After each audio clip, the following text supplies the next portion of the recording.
Hello, this is a guy who likes fanfiction and is too lazy to read, so here is the Blade Breaker's Daughters in audio form. Check the description for the links to the author. Chapter 71, A New Promise Made. Deep in the depths of Garreg Mach, down in the town known simply as Abyss, a certain imperial princess was frowning to herself as she read through the Encyclopedia of Fodlan's Insects. The title of the catalogue did not match its contents in the slightest, owing to an attempt by the writer to hide what exactly they had written down in its pages, a description of items banned by the church. Currently, Edelgard was on the passage regarding a metal mold printing machine, an apparent upgrade in all respects to the woodblock printing presses utilized by publishers across Fodlan. She had known that the church held back technological progress, keeping the people of Fodlan at the level they wished of them, but that information had primarily come from the Agarthans back in her days of being under their thumb. As such, it was only right for her to verify it, and lo and behold, she found the exact evidence she wanted. More than that though, she felt a growing irritation the more she read. To think, her people could have had so much more. If these advanced printing presses had circulated, wouldn't the illiteracy among the common folk decrease? They would have easier access to books of all types, and to presume they would instead be led astray by misinformation. She closed the book with an irritated sigh. Well, so there really is a princess snooping around us common folk. Edelgard paused, then let out another annoyed noise as she glanced over at the Abyss's so-called boss. Hello, Yuri. I thought Constance let you know I was coming. Oh, she did. I just thought it would be fun to see you for myself.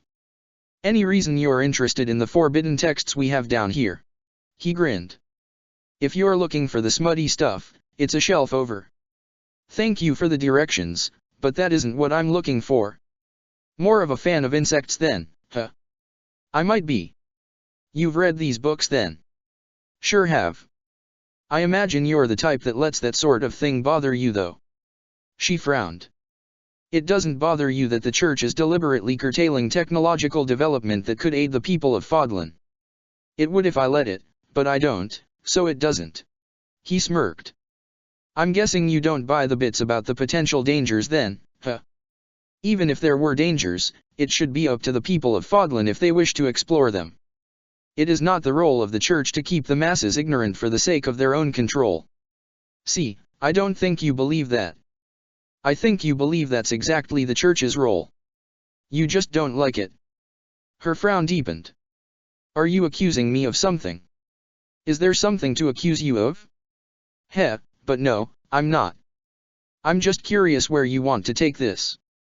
You seem like the type who would start looking into all of these advancements even if they might cause problems. Take the black water, for instance. What use do you think a liquid that makes toxic gas when burned could have? Potentially, it could fulfill the same uses that people currently burn alcohol for. Heh. So, for instance, when soldiers roll a burning cart into an enemy and let it explode. Sounds like the exact kind of weapon the church doesn't want developed. Edelgard grimaced. Wouldn't it see more use in Faerghus regardless? Your people live in very cold areas, Yuri. Wouldn't something that burns intensely be useful for cold winters? In fact, could it not work well in something akin to a fireplace? As long as there is a siphon like a chimney to vent the smoke through, the toxic gas would not be an issue. Assuming it doesn't linger and come back down, sure, you might have a point. But can you guarantee it?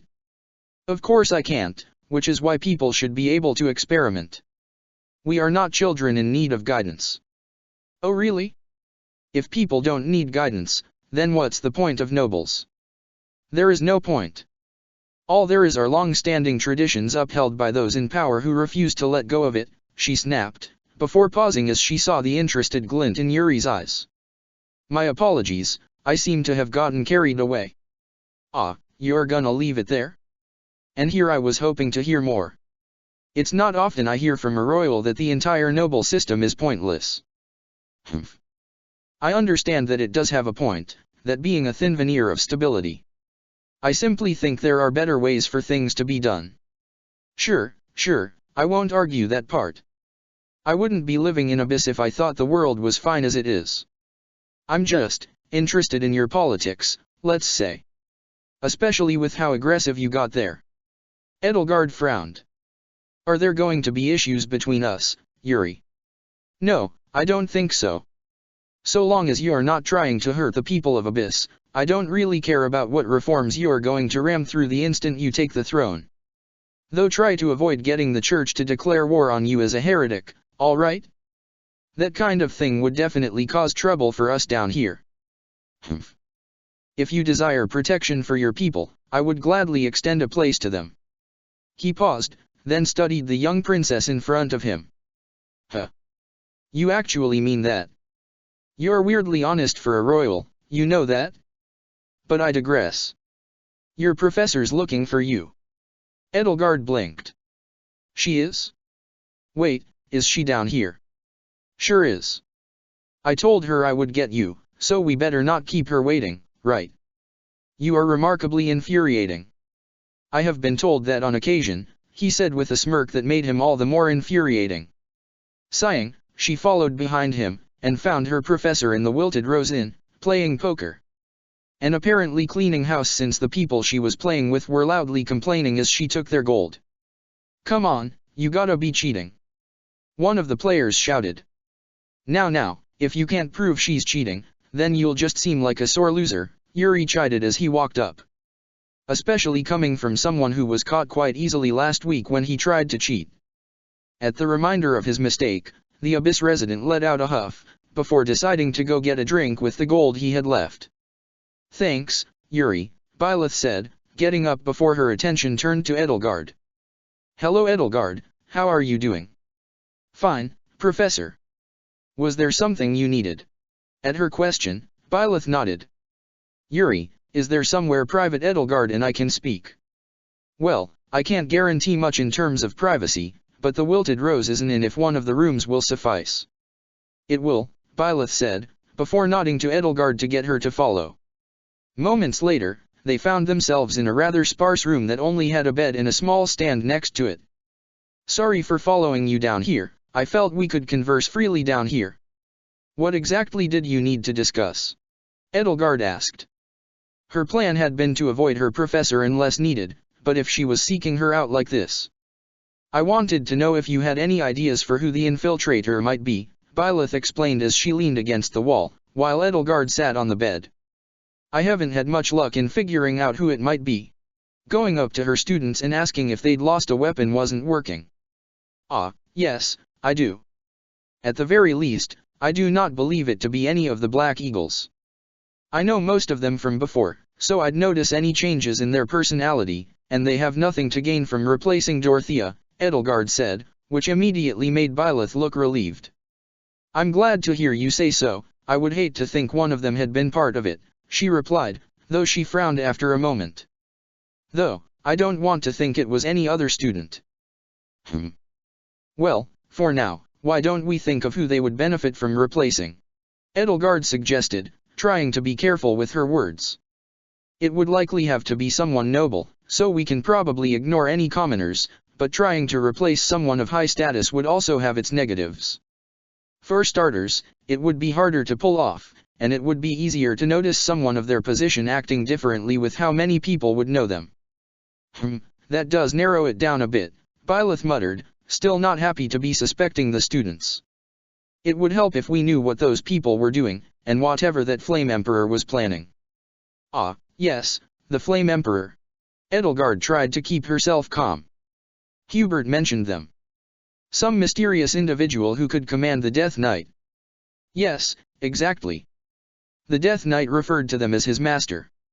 I don't know what exactly the Flame Emperor is planning, but even if they don't have the same goals as the people that kidnapped Shay, they seem to be working together, Byleth explained, her frown returning. Suppose you did have a chance to learn, Edelgard said, taking a slight risk. If the Flame Emperor were to tell you his plans, would you listen? Byleth's face seemed torn for a moment, her usual muted expression turning conflicted. It's hard to say, but I think so, yeah. I must admit, that is a surprise to hear, Edelgard admitted, watching her professor's reactions. Whoever the Flame Emperor is, he did still aid the people who abducted your sister. I know, but I had a conversation with Dimitri about Bias and why she might have betrayed Solon. He wants to know why, and as an instructor, I need to set a good example, right? Edelgard frowned. So you want to know your enemy's motives? I don't know if he's my enemy yet. He didn't seem happy with what went on there, and, it's just a thought, but the first time I saw the Death Knight, he was working with the Western Church. If I assume Solon was telling the truth when he spoke down there, then the Flame Emperor was acting on their own when it came to aiding them with the Death Knight. So you think there are two distinct groups here then? Solon and Bias in one, and the Flame Emperor and the Death Knight in the other. Exactly. Though I think it's more accurate to say that the first organization just has Bias as a leader now. She paused, thinking. That's assuming it's not even bigger than we think. They did have a lot of people helping them in the underground chambers, and the dark mages among them seemed to be part of Bias's group from how they referred to her.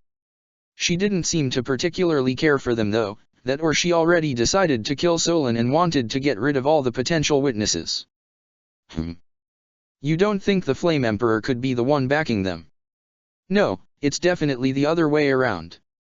The way Bias and Solon talked to him was too mocking. They weren't deferential at all. Especially with how Solon mentioned putting a leash on him. Byleth frowned. It's hard to say, but I can't help but wonder if he was someone like Shay. Excuse me.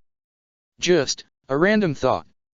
It's not that important, especially since I don't have any more information. So you're saying we don't have enough evidence either way? Edelgard was becoming entirely too familiar with that phrase. How could she trust her own decisions if they were being made in ignorance?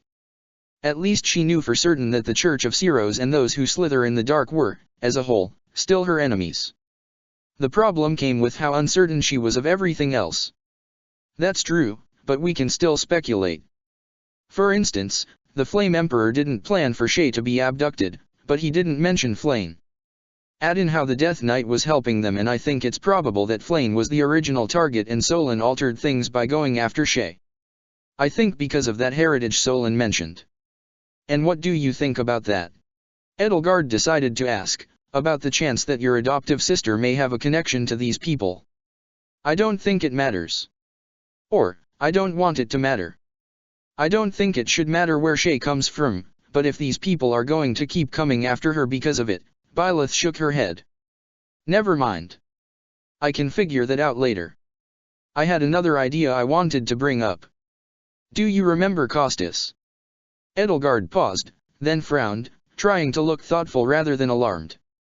That would be the bandit leader, correct? The one who previously led the Iron Kings. Right. He was hired to attack you, Dimitri, and Claude by the Flame Emperor. Solon confirmed it before he died. Or, at least, he said he'd hired a bandit to attack them, and that fits with Costas attacking you three, which makes me think the Flame Emperor might be after crests specifically. You, Dimitri, and Claude all have crests, right? Ceros for you, and Bladdid and Regan for those two. Add in Cethline from Flayn. Well, I feel like it might be more significant if they were all the crests of the Saints or the Elites, but I think he might just want the blood of crest wielders in general. Edelgard considered her response. Byleth was getting dangerously close to something near the truth, even if she was going down the wrong path. So you think they wanted to capture us instead of kill us? Maybe. It could have been a way to get access to your corpses and get your blood that way. You have quite a morbid mind, Professor. Byleth shrugged. It helps to keep every idea in mind. Especially if we want to figure out what the Flame Emperor wants, though, I can't help but wonder, are crests that big of a deal? People do believe them to be the blessings from the goddess, Professor. And? The Flame Emperor might want them to get stronger, but aside from being stronger, I don't see why people in general want them so badly, Byleth said, frowning. I mean, I have a really important crest, but that doesn't make me better than anyone else. I still can't beat Geralt in a fight, and Catherine was able to win our spar together. Dorothea might not be as skilled in magic as others, but she really only started learning while at the academy. With enough time and practice, I'm sure she could surpass anyone else with reason magic. Yes, exactly. Edelgard couldn't stop the elation she felt at what her professor was saying. Someone's worth shouldn't be determined just because they have a crest or not. A person's merit should be what determines their value. I think that might be the most passionate I've seen you been, Edelgard, Byleth noted, making the heiress realize how emotional she had just gotten. Ah, my apologies, Professor. Don't apologize. I want to hear more about what you think. There's still a lot I don't know about crests, or how people view them. I think I would give a rather skewed view on them, Edelgard admitted. I think most people would. Their views would likely be on the opposite ends from yours, from what I can tell, so I want to hear what you think. Crests are nothing but a blight on this world. We elevate those who have them, while those who don't are cast to the side, Edelgard said, a frown marring her face. I'm sure you've noticed how favored you are, Professor. You might have only discovered you had a crest upon coming here, but you were still able to become a professor at a prestigious academy, were given a relic weapon, and seemed to have the Archbishop's trust, to the point that she was willing to remove a holy knight from a mission because you expressed a dislike of her.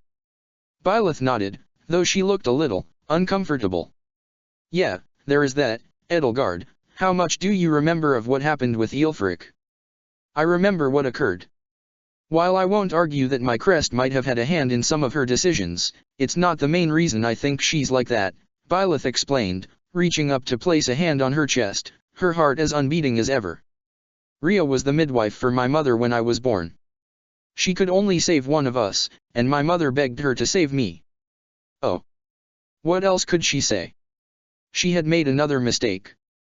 I think she's still hiding something, but I also think she wants to make up for not being able to save my mom, Byleth continued, especially since she apparently saw her as a daughter. I see.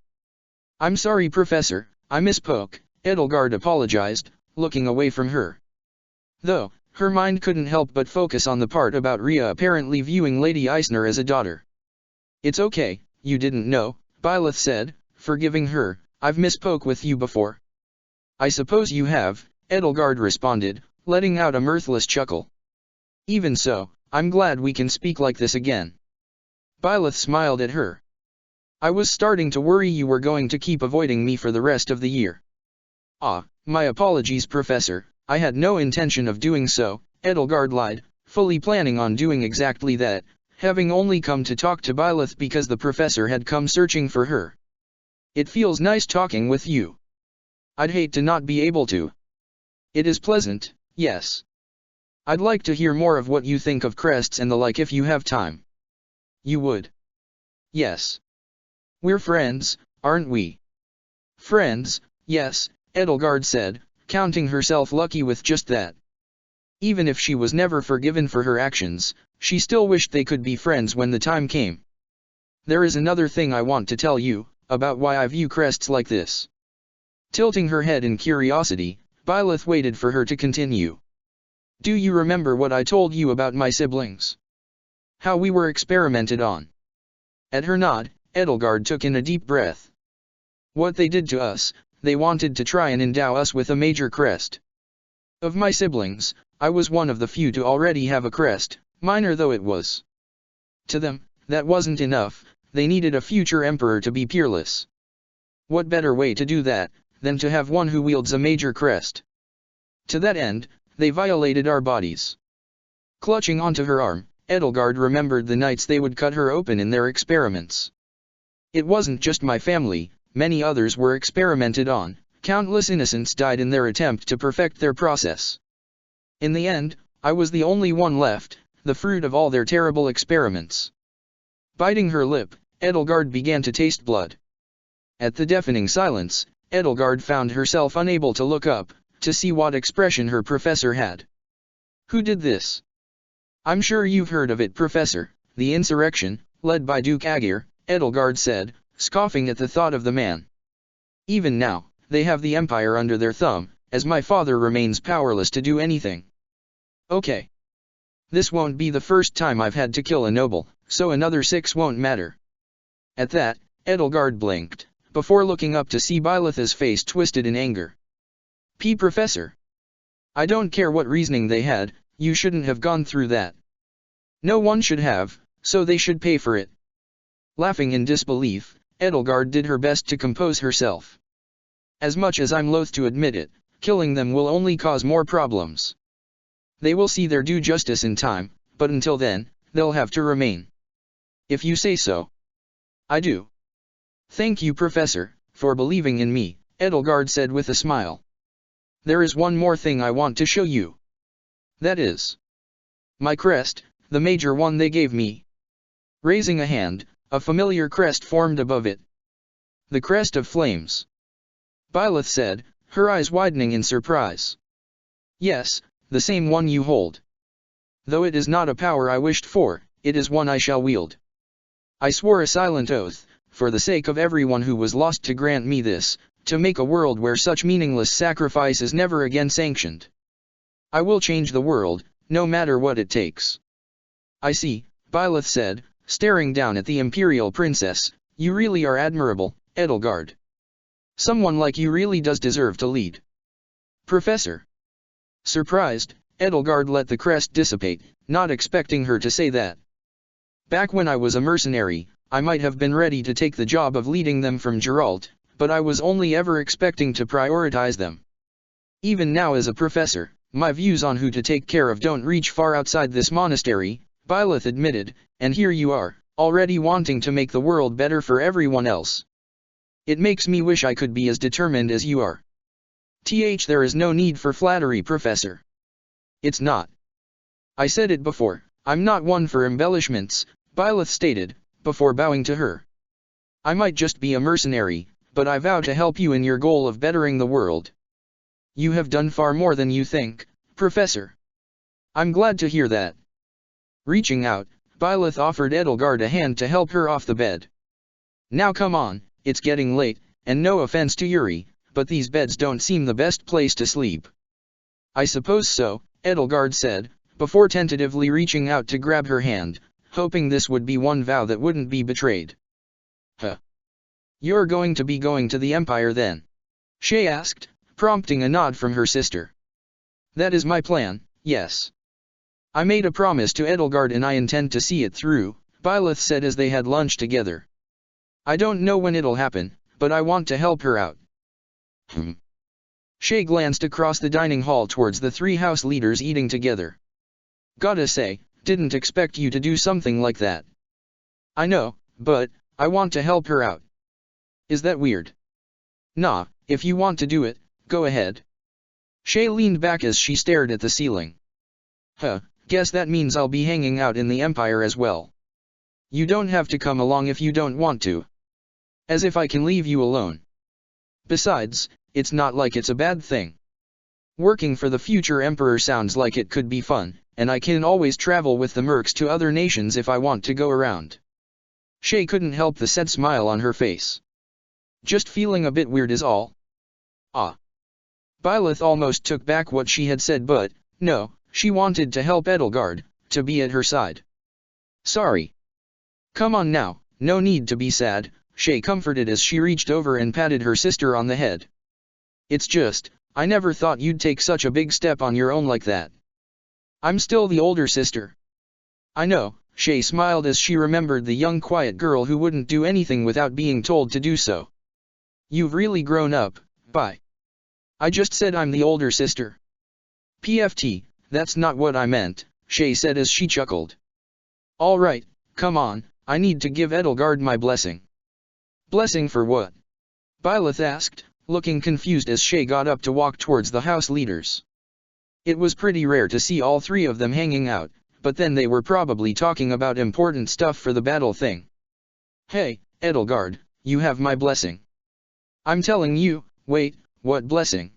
Edelgard asked, caught off guard by Shay's sudden declaration. To marry my sister, of course. Edelgard blinked, before her face went completely red. Thankfully, there was a distraction in the form of Dimitri spitting out his tea, so she could recover from that thing that just happened. Which was?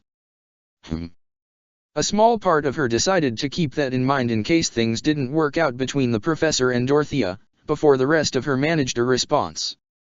Thank you. Wait, no, wrong response. Shay, why is Dimitri coughing? Byleth asked as she followed after her sister. Thankfully for Edelgard, it was at enough of a distance that she apparently didn't hear the previous exchange.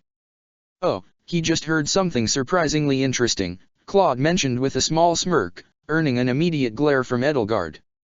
Can we just get back to what we were talking about? Edelgard asked, about to eat her vegetable stir-fry, before Hubert suddenly appeared. Lady Edelgard, there is something important I feel like we must discuss, Hubert said, even as he glared at Claude.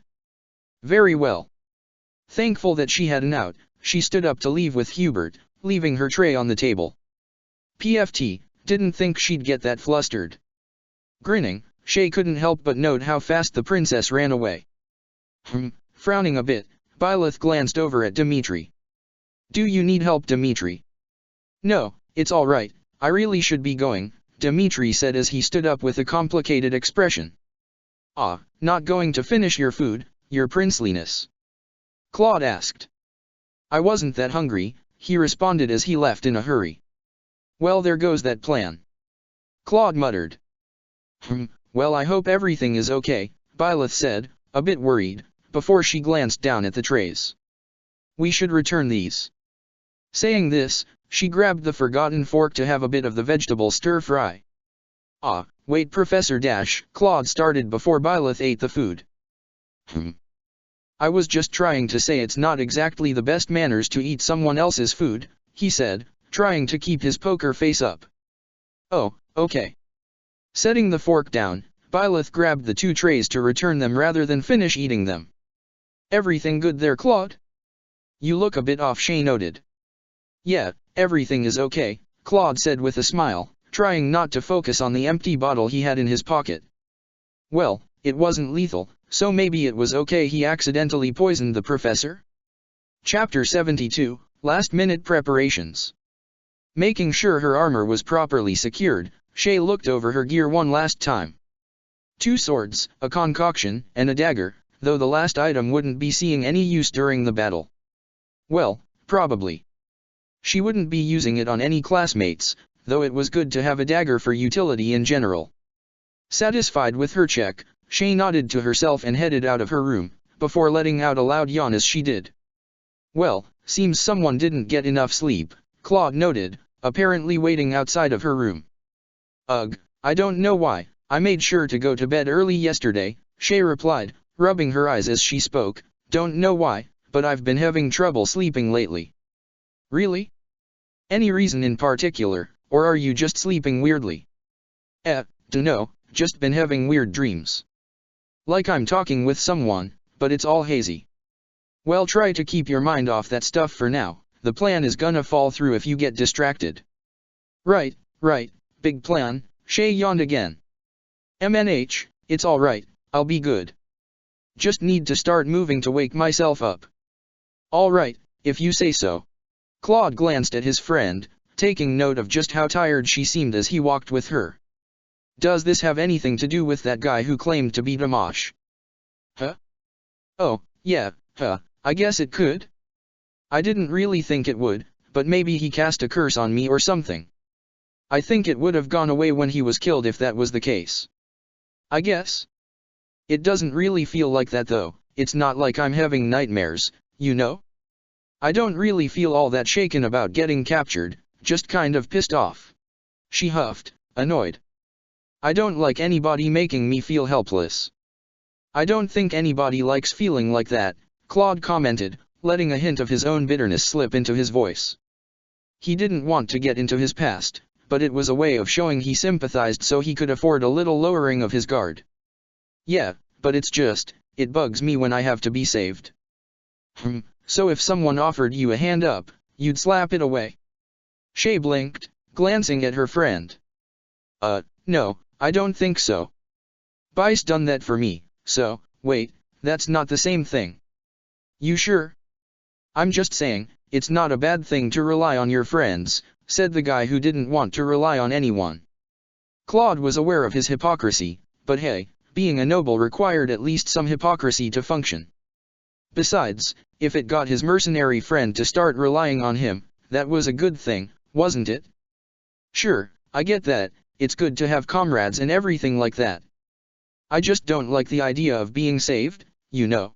She sighed, annoyed. There's a difference between someone helping you and someone saving you, I think. And I don't like having to be saved. All right, I get your point, he said with a lazy smile. You'd rather not be the princess in a tower waiting to be saved from the demon. Heh.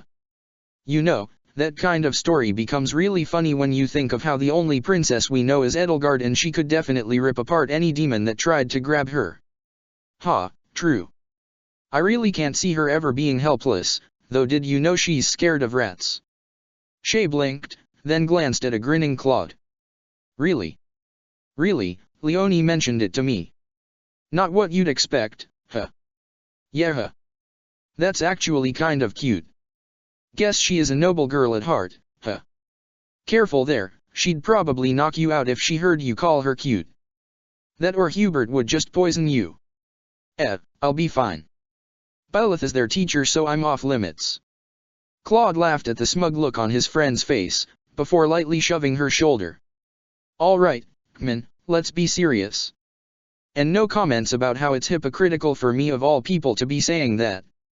Shay simply kept her mouth closed, though she was still smiling as she walked along with her friend, her earlier exhaustion fading as they went to join the other golden deer.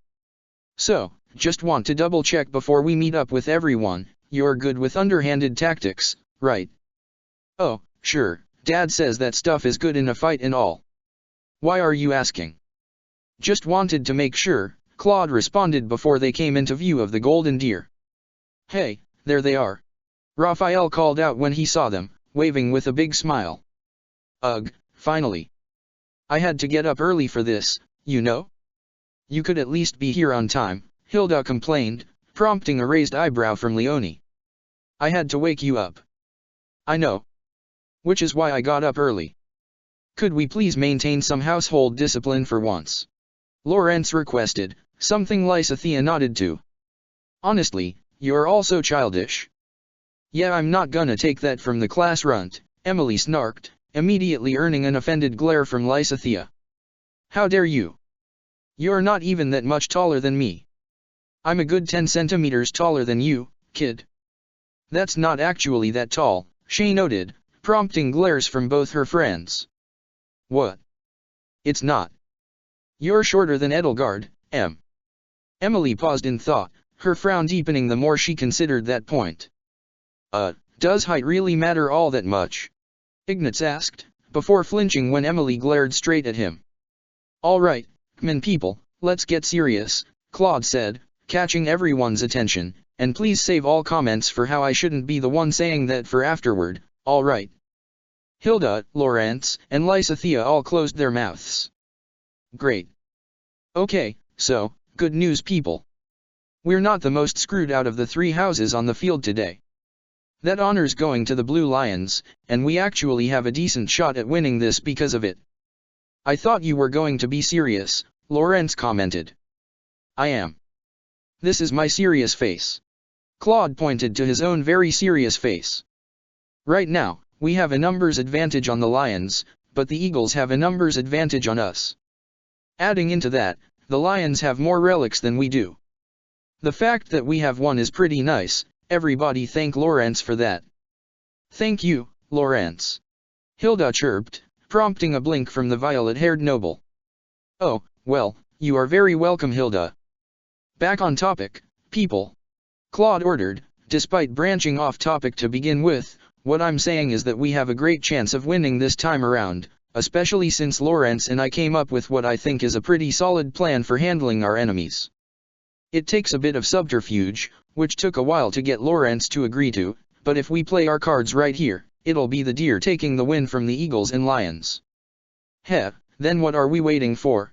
Shay asked with a big, eager grin on her face. Let's get to it. The march towards Gronderfield wasn't a particularly lively one for the students of the Blue Lions house. As a whole, morale seemed to be fairly low among the folks from Faerghus, particularly seeing as they all felt the absence of one of their classmates all the more keenly now that she was going to be fighting against them. Is everyone going to be moping for this entire march? Felix complained after a long stretch of silence. If so, you all might as well just go back to the monastery now and let me handle the battle. Ah, I was wondering when we might hear from you, Felix, Sylvain commented. You never did do well with too much quiet. Shut up, Sylvain, Felix said as he scowled. While I wouldn't put it like Felix did, I will admit it's important to keep morale up, Dmitri said, putting on a smile. We might have a lot of work ahead of us, but that doesn't mean we can simply give up before we start. And while we may not have the numerical advantage, that doesn't mean we don't have our own advantages, Ingrid added in. Neither the Golden Deer or the Black Eagles will have aerial combatants aside from that von Novelli girl, who might not be the most reliable with how she is out in the sun. Which means we'll need to make sure you stay up there, Ingrid. Can't let our ace in the hole get taken out easily, Sylvain said, smirking. Not like they'll be able to. The only archer that team has is that Varley girl, Felix muttered, not expecting her to be much help. Even if he did want to know how she was able to disarm him that one time. Though we should make sure not to underestimate them. Professor Byleth does seem to be able to come up with plans quite easily, Mercedes noted. But as long as we make sure to take out Edelgard, the professor won't be a problem, Ash added. Yeah. The other houses won't know what hit them. Annette said, pumping her arms. Just make sure to be careful. Mock battle or not, it would be unfortunate for anyone to get injured, Didu mentioned as he followed close behind Dmitri. Yes, that is true, Dmitri agreed, before he looked around at his classmates. Even so, I'm relying on all of you so we can win. Let's make sure to show everyone what the Blue Lions are made of.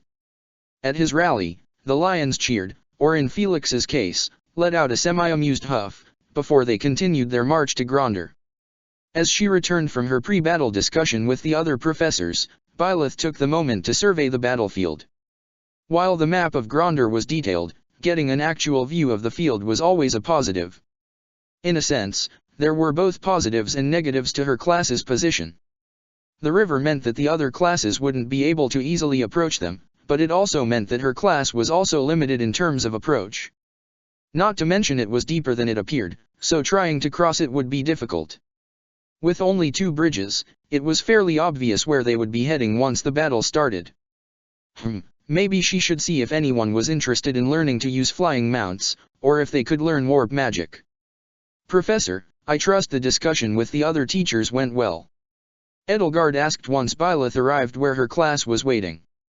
Yes, it was nothing major, just wanted to make sure we all understood the rules, Byleth answered, before she felt a sudden wave of nausea hit her. Stumbling a bit, she managed to right herself as she placed a hand over her mouth. Professor, are you okay? Edelgard asked, almost reaching over to grab Byleth when she noted how pale she seemed.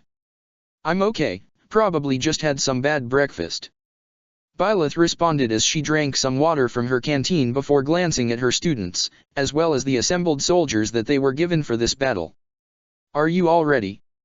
Of course we are, Professor. Casper immediately responded. There's no way we'll lose. Flame stated, smiling as she did. I simply wish to not drag you all down to my level. Constance mumbled. As ready as I'll ever be, Happy added. We're all more than ready, Professor. Ferdinand declared. Is it too late for me to go home? Bernadetta asked, completely contradicting him, though Marianne did give her a reassuring pat on the shoulder. Don't worry, I'm sure we can do this, I hope, maybe. I am most ready, Professor. Petra declared while Linhard sighed next to her. I really should have argued that I should sit this one out. Well, if everyone is really ready, then why don't you give us a speech, Edie? Dorothea requested with a smile, I'm sure that will raise morale. A fantastic idea, Dorothea. Ferdinand said, not noticing how Dorothea's smile fell at his agreement. It is only natural that our future emperor give us all a rousing speech to start the day. Edelgard sighed under the onslaught of enthusiasm. Very well. Byleth stepped to the side, letting Edelgard take center stage, as it were. We've been through plenty this year, but I would not have been able to do it without your help. The banner of the Black Eagles does not just represent the Empire, but all of you as well. Edelgard said, as she looked at all her classmates. Today, we will face whatever our opponents throw at us head-on, and achieve victory together. Now let's go, and make ourselves proud. Her speech prompted cheers from the more exuberant of her classmates and some of the gathered soldiers, and even the less enthusiastic of the Eagles at least cracked some smiles at their leader's speech. Aside from Ferdinand, who just looked thoughtful. It could have been longer, he commented, prompting a sigh from Dorothea. Ferdy, the battle starts in 10 minutes. Still. Chapter 73, The Grand Battle at Gronder Field. Another year, another battle, Seath commented from his place atop the cliff overlooking Gronder Field. Beside him stood Rhea, and on her opposite side stood an unexpected face.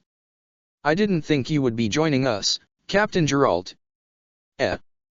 Both my kids are participating, so I might as well watch, the grizzled captain replied, before glancing at the standard bearer behind him. You got that flag all right? I could hold it instead. Huh?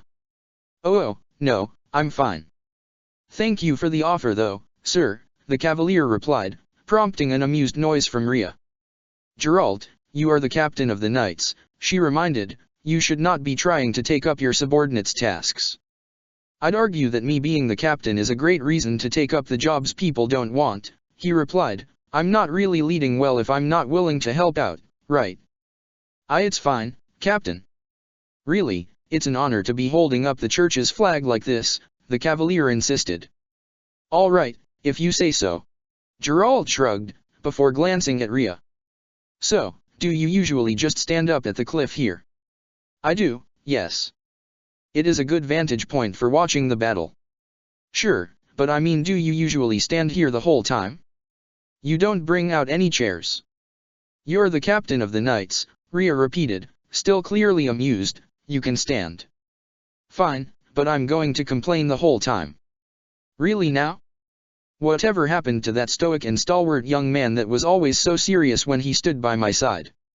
He grew up, Rhea. It happens. Rhea sighed, a little fondly. It always does, doesn't it? Meanwhile, beside them, Seath was side-eyeing all of that as he started wondering if Rhea was being completely honest with him about Geralt being just a friend. Though, no, Geralt had been married to Rhea's daughter, he wouldn't be flirting with her, though, Seath didn't really know Geralt that well, and maybe he had a type. His thoughts on the matter would have to wait as some of the knights at their side began to play on their trumpets. Composing himself, Seath looked out over the field, watching all the students and the soldiers ready for the battle. He looked over at the standard bearer, before nodding. It is time. With that, the flag was raised and immediately they heard the rallying cries as the students charged forward. The battle of Eagle and Lion had begun. Charging through the forest, Shay kept a toothy grin on her face as she led the squad that was an integral part of Claude's plan. Shay, hold on, you're not supposed to strike out on your own. Or she would be, if Lawrence hadn't volunteered to lead the squad first. Come on, Lawrence, you're on a horse. If you can't keep up, that's on you. And what about the rest of us? Lysithea shouted, doing her best to keep up from the back. Need someone to carry you. Emily teased, getting Lysithea to scowl. Hey, come on now, we can save the fighting against each other for after we win. Balthus said, rounding out their squad. There will be no such thing. Lawrence shouted back, frowning as he held Thyrsus in one hand. Now keep your wits about you. Be it by his own skill or the relic weapon he held, Lawrence was able to raise a barrier in time to block a Thoron spell aimed straight at him. I was hoping to even the playing field a bit. Came the ever-melodic voice of Dorothea, almost making them miss the sound of a familiar whip sword cutting through the air until Balthus deflected it, getting a slight cut on his forearm where his gauntlets did not fully protect him. This is a bigger challenge than I thought we'd face right away, Byleth said as she, Caspar, and Dorothea walked out from behind the trees. It doesn't matter how many there are, we'll take them all out. Caspar said, gripping his axe. It seems Lady Edelgard is underestimating the Golden Deer if she thinks you three are enough to face us, Lawrence said, keeping a barrier up. Even if she wields the sword of the Creator, the Professor isn't the only one with a relic. You hear that, Professor? Lawrence is getting quite the big head. Though here I was thinking all nobles were good with math, Dorothea mocked.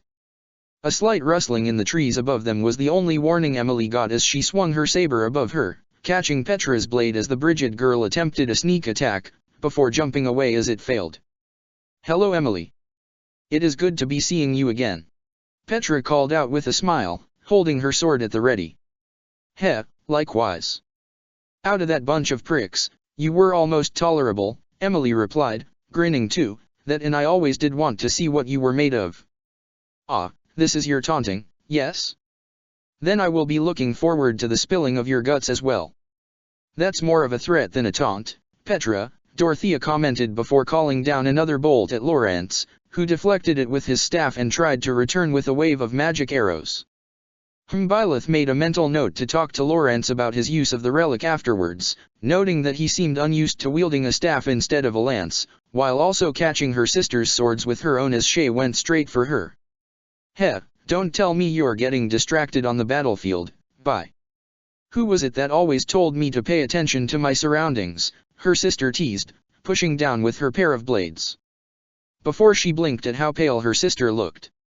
The same person who told you not to start chatting with the enemy mid-battle, Byleth reminded, before shoving forward to knock Shay back and bringing her sword up to catch a ball of darkness that nearly collided with her.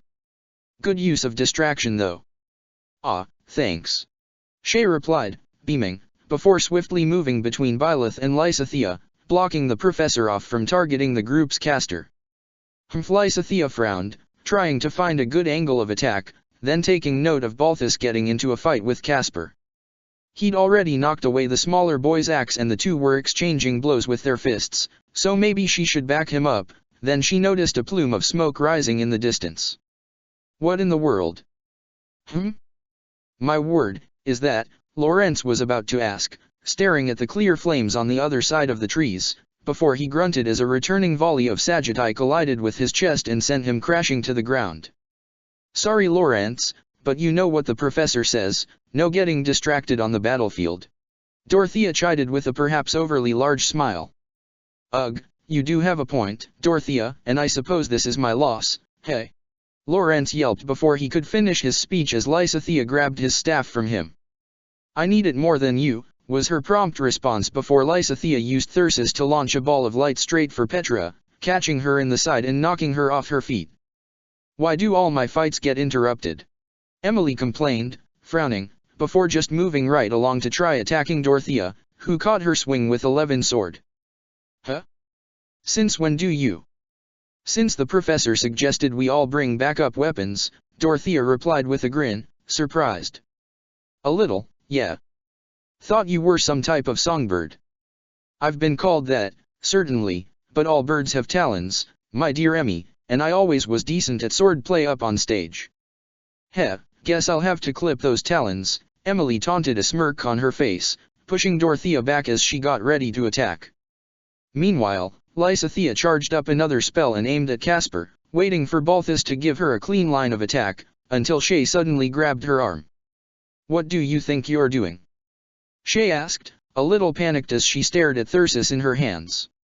Did she not know what happens if you use a relic without the right crest?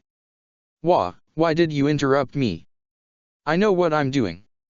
Lysithea shouted back, trying to yank her arm free. Noticing Byleth moving to help Casper against Balthus, Shay made an executive decision. Everyone, pull back. Balthus, knock over some trees.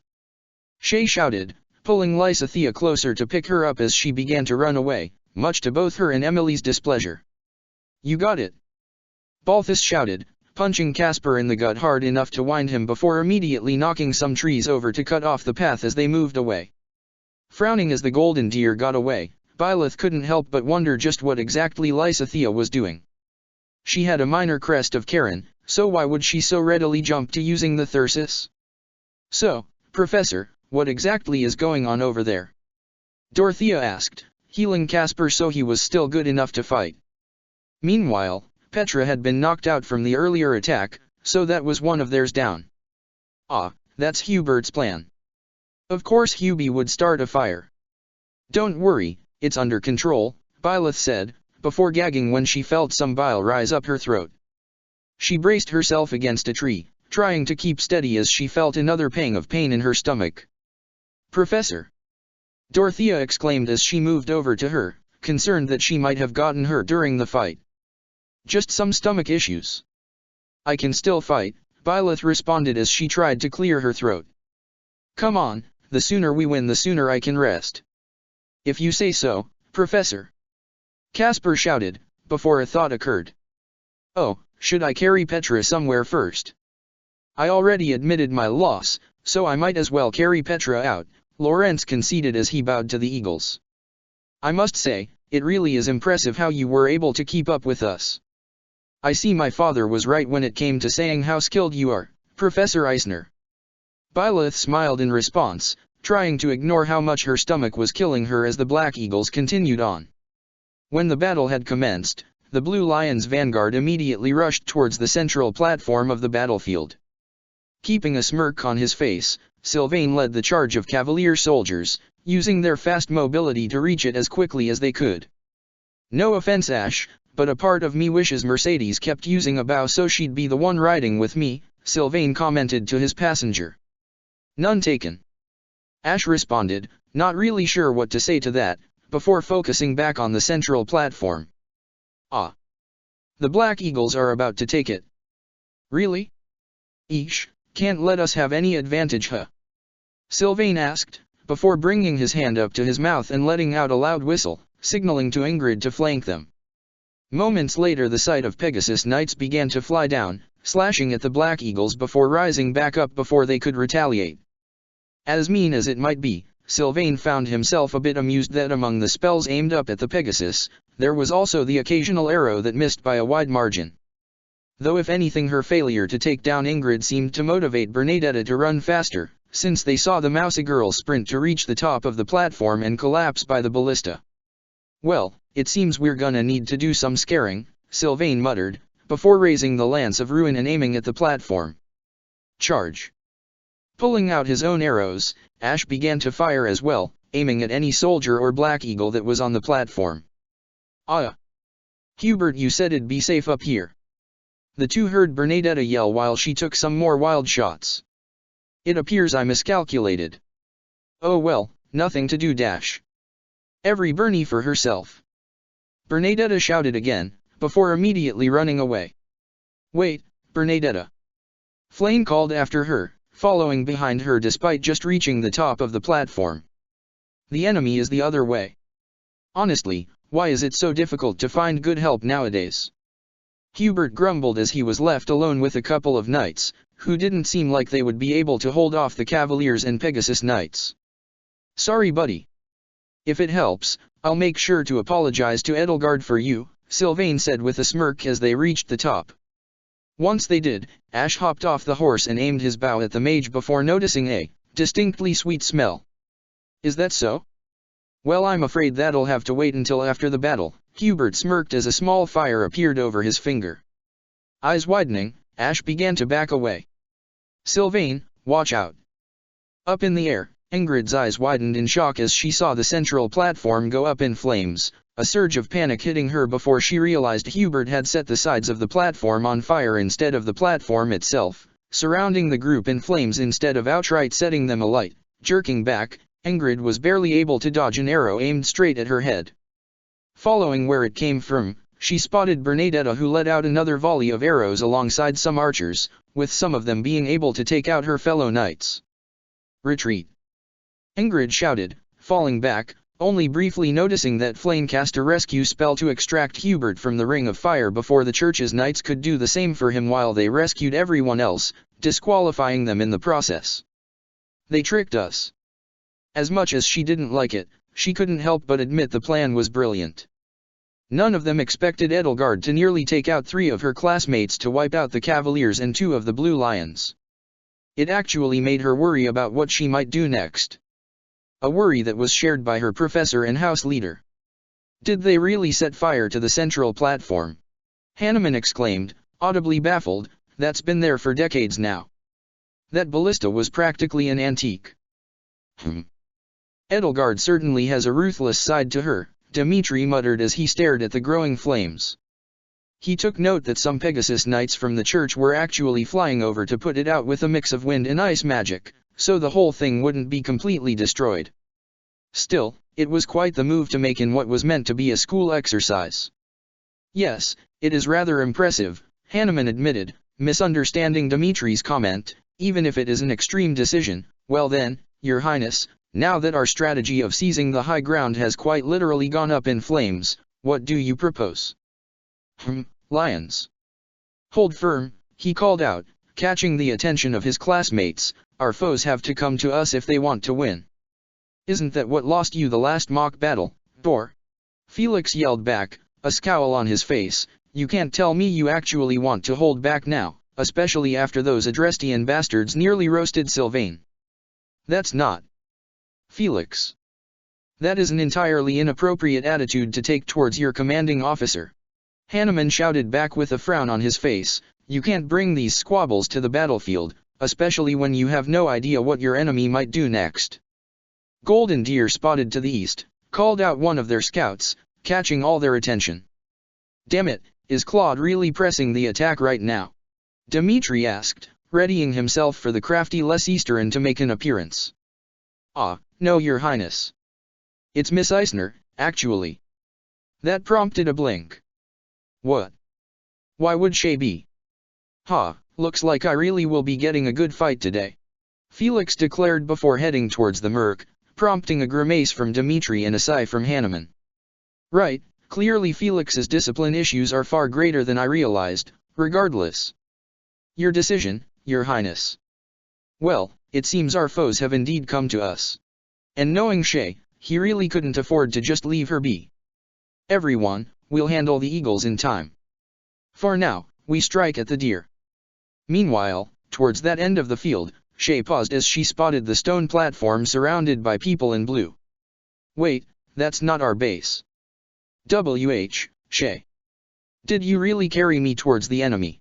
Lysithea snapped, before trying to push off her friend. And let me down already. Oh, right, sorry, crap. Shay wound up, dropping Lysithea completely as she had to bring her swords up to block Felix's sudden strike.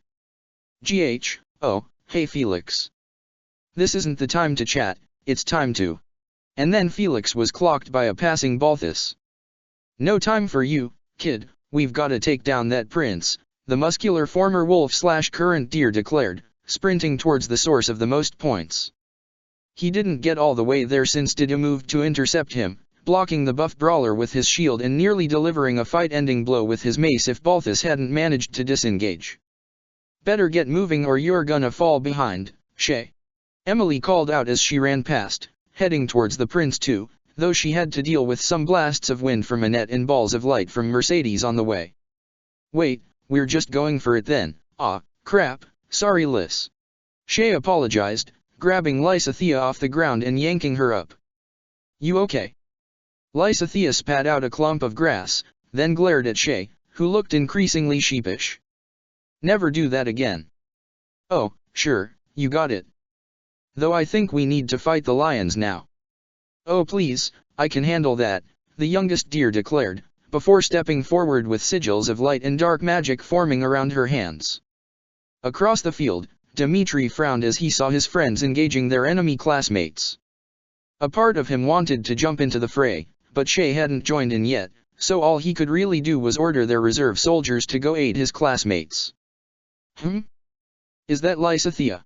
Hanuman wondered, prompting a confused glance from Dmitri, who looked in the direction his professor was staring, and then he promptly tackled Hanuman off the platform. On the other side of Gronder Field, Edelgard felt a frown come to her face after she knocked out yet another lion-affiliated soldier that had decided to try to charge the Eagles' fortified line. That explosion wasn't one of ours, was it? Don't tell me you had Hubert blow up another part of the field, Lady Edelgard, Ferdinand chided from atop his steed, frowning down at his house leader. I didn't. Though I can't deny the possibility Hubert decided to do so anyway. Her vassal could try to go over her head when it came to some matters, though she was fairly certain he didn't have some backup plan to kill one of the other class leaders during the battle. His fire plan was already pushing things and he actually talked to her about it beforehand. Speaking of explosions though, she did notice a series of yellow sparks shoot up from Constance's position up in the air, their class's Moros flyer proving particularly helpful as she indicated what Claude happened to be planning. Edelgard jumped back, noting the padded arrow that went flying by her face as she turned towards her rival house leader. Hello Claude. I was wondering when you would be making an appearance. Well, so much for the element of surprise, the heir of Regan complained as he jumped down from the trees with a mock frown that turned into his usual grin. that numerical advantage of yours is coming in really handy, huh? A leader knows how to use what she has, particularly when it comes to negating whatever advantages her enemy might have. Still, sending 2 squads just to wreck my and Dimitri's plans. It definitely throws off my divide and conquer plan. Where is the rest of your house anyway, Claude? Ferdinand asked, also skulking through the tree line. I could ask you the same. Even ignoring your 2 interception squads, aren't you missing 3 mages? They're not missing, Edelgard denied, they just stayed on the other side of the bridge to flank your attempt to ambush us. On cue, a number of magical blasts slammed into the tree line, followed by several yelps and screams. From what Claude could make out, that was probably Raphael and Ignatz getting taken out already, which left him with Hilda and Leonie to back him up. Well, that and his surprise. Still, he made a show of sighing in annoyance. Well, there goes that plan. It's a shame, I really was hoping I could get you 2 stretched thin to counterattack. Consider it a lesson for the future, Claude, Edelgard replied with a proud smile. Quantity and quality will always win out against someone who has neither. Oof, going right for the throat there, Your Highness. He smirked. Unfortunately for you, I did have one more plan. She raised an eyebrow, not yet approaching him. And while it was reasonable for her to be cautious, Claude did feel a little amused at the thought that she could end things here just by pressing the attack. Having a reputation for tricky schemes did tend to keep people on guard. And what might that be? Easy. It's the rat at your feet. He wasn't expecting her to shriek that loudly the moment his words registered, and he couldn't help but laugh when she buried her axe straight into the ground at her feet. NH, that wasn't funny. You cur. Claude blinked, not expecting Ferdinand von Aegir, the second most pompous noble in the monastery, just behind Lawrence, to actually sound genuinely pissed off, and then he was ducking a spear thrust that, were it not padded, probably would have taken his head off. Whoa. Hey, Ferd, I think you might be. You would make a mockery of what she went through. Ferdinand snapped, continuing to press an attack that felt a lot more lethally intended than Claude felt was appropriate for a mock battle. What? What was? He jerked to the side, letting the spear miss his head, then blinked when it smashed straight into the tree behind him hard enough to break the wood. I'm gonna run now. Get back here, Claude, and take your thrashing like a noble.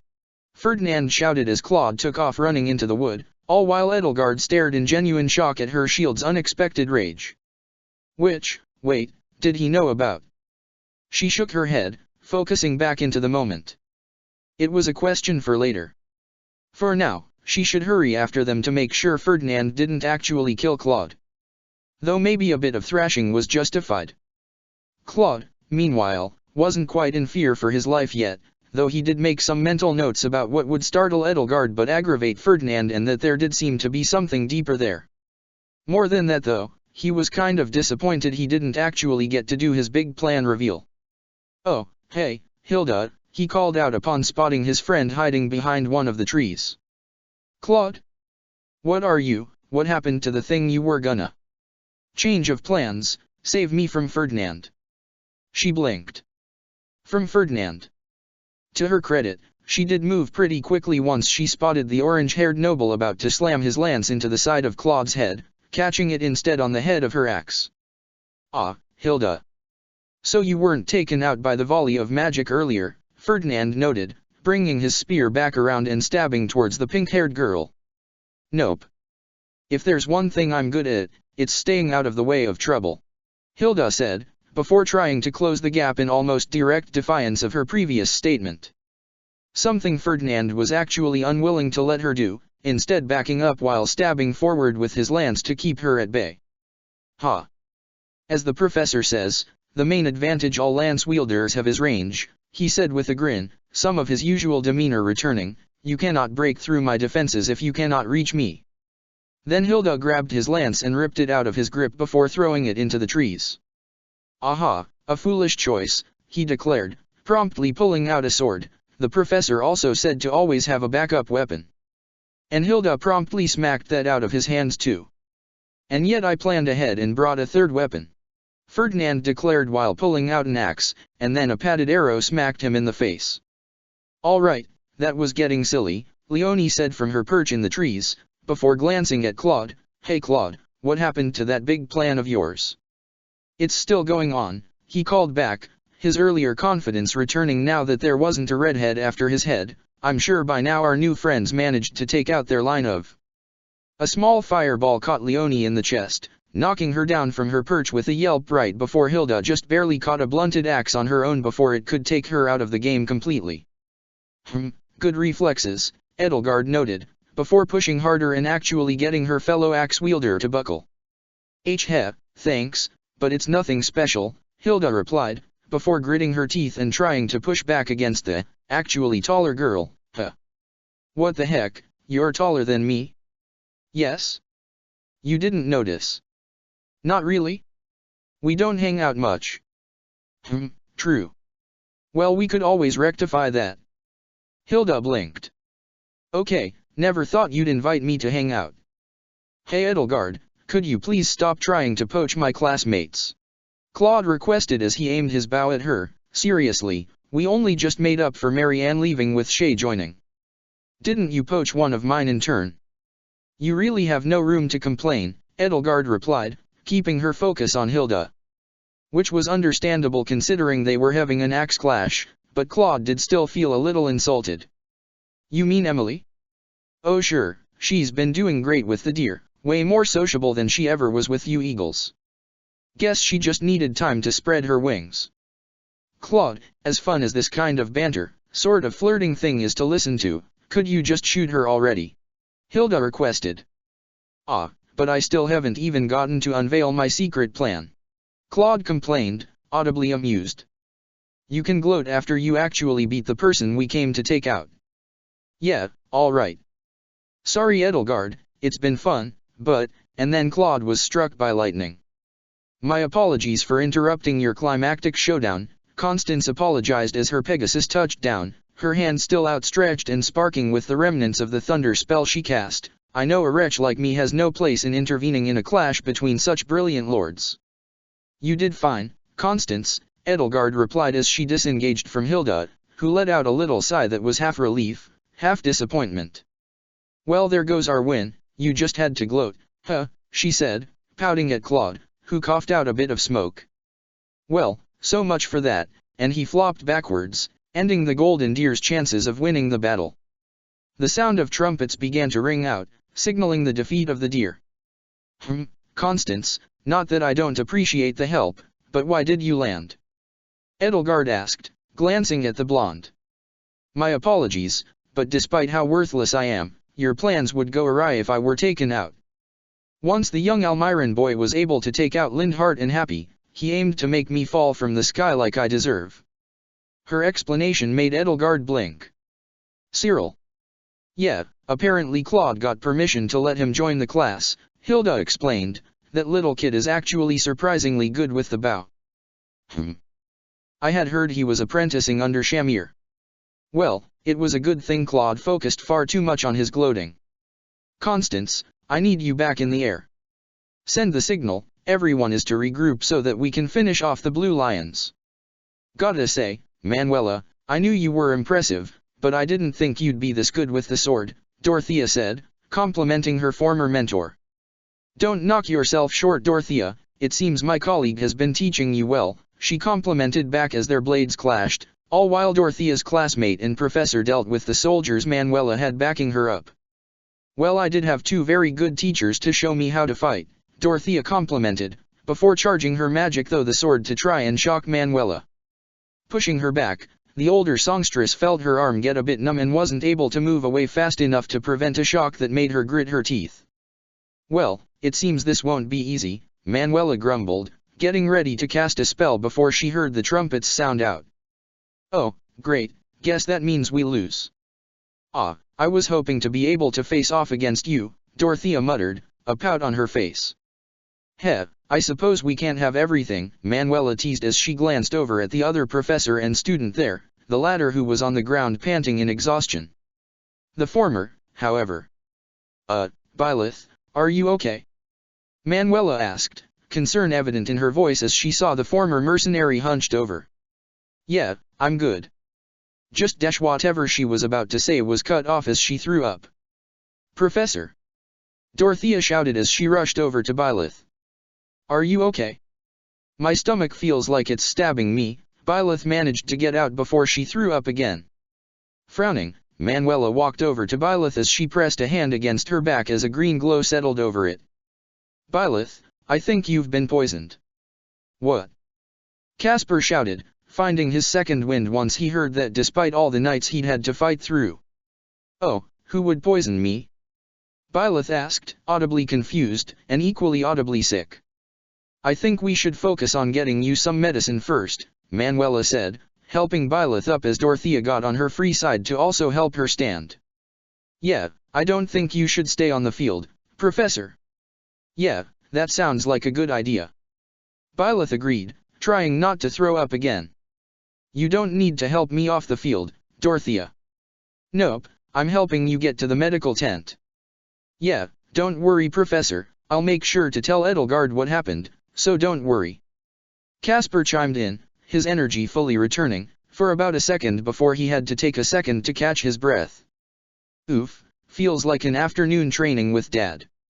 Caspi, you come along too, Dorothea insisted, we can have someone else tell Edie what happened. Ah, Kmin, I can. No arguing from the injured and exhausted. Manuela firmly stated, before continuing to pull Byleth along, who was looking pale and sweaty as she tried her best to keep the contents of her stomach from spilling out again. Though a thought did occur to her. Oh, Manuela, you might want to talk with Lawrence about how to wield a magic staff, it seems he isn't used to fighting with something that isn't a spear, GHM-. Yes, you can give me notes once we get you to the infirmary, Professor, now come on. Okay, Byleth managed to get out as she took in deep breaths. Good work, Casper, Dorothea. Heh, no need to thank us Professor, it's thanks to you we made it this far. It was Edelgard's plan, Byleth deflected as they approached the medical tent. Still, I'm not sure how well things would have gone if you weren't here to teach us. You two make an amazing pair, you know, Dorothea praised. You're incredible as well. Starting to think I might need to learn magic from you. Is that so? I don't know, Professor Dorothea doesn't have the same ring to it as Professor Byleth. Manuela let out a small huff, unsure if she should speak up with this obvious, if odd, flirting going on. Well, for now, she'd just focus on what exactly Byleth was poisoned with and help with that. Oh, the signal, Byleth muttered as an image of an axe and a spear clashing appeared in the air, courtesy of Constance. Hopefully everyone is okay. Edelgard frowned as she glanced over in the direction of the Golden Deer encampment, wondering if something happened to her classmates since no one had come over even after the signal had been sent. Had they experienced more trouble than they expected? A fair number of the Deer's stronger members hadn't been part of the group meant to ambush her, so it's possible. Leaving Shay and Balthus aside, she still wasn't aware of Cronia's full strength, and Lysithea was a veritable walking magic bomb with her crests. A part of her wondered if she reached out towards the mage and admitted she had dual crests as well, would she be willing to come to the Empire? She let out a small sigh. No point in focusing on that now. It seems it's just down to us, Hubert muttered as he glanced over to the remaining eagles. Constance was still in an aerial battle against Ingrid while Marianne and Flayn healed the princess and her retainer. That Ingrid is certainly a tenacious one. I think Bernadetta is going to have nightmares for weeks with how she dived down at her to destroy her bow. Is she okay? Marianne asked, worry evident in her voice, though she unintentionally flinched as Hubert turned his gaze towards her. Oh, she's fine. Flayn said with a smile. It might have been terrifying, but Ingrid didn't hit her. Bernadetta only panicked and ran away, saying she couldn't fight anymore even though she still had a spear on her. It seemed Bernie still needed a bit of help with her confidence. Edelgard shook the thought off, facing her remaining classmates. Well, even so, with these numbers we'll be able to defeat the lions with ease, especially since their remaining forces are likely tired from fighting the deer. You're not incorrect, Edelgard. The group of eagles all paused, then looked towards the voice that just interrupted them, finding, who else, Dimitri along with his two remaining lions, Didu and Annette. Hubert promptly tried to blast the Crown Prince with a ball of darkness, though it was blocked by Didu's shield as the large student glared at his counterpart. Ah well, can't blame me for trying. I think I can, Hubert. Our retainer's rivalry aside, hasn't anyone told you it's rude to eavesdrop, Dimitri?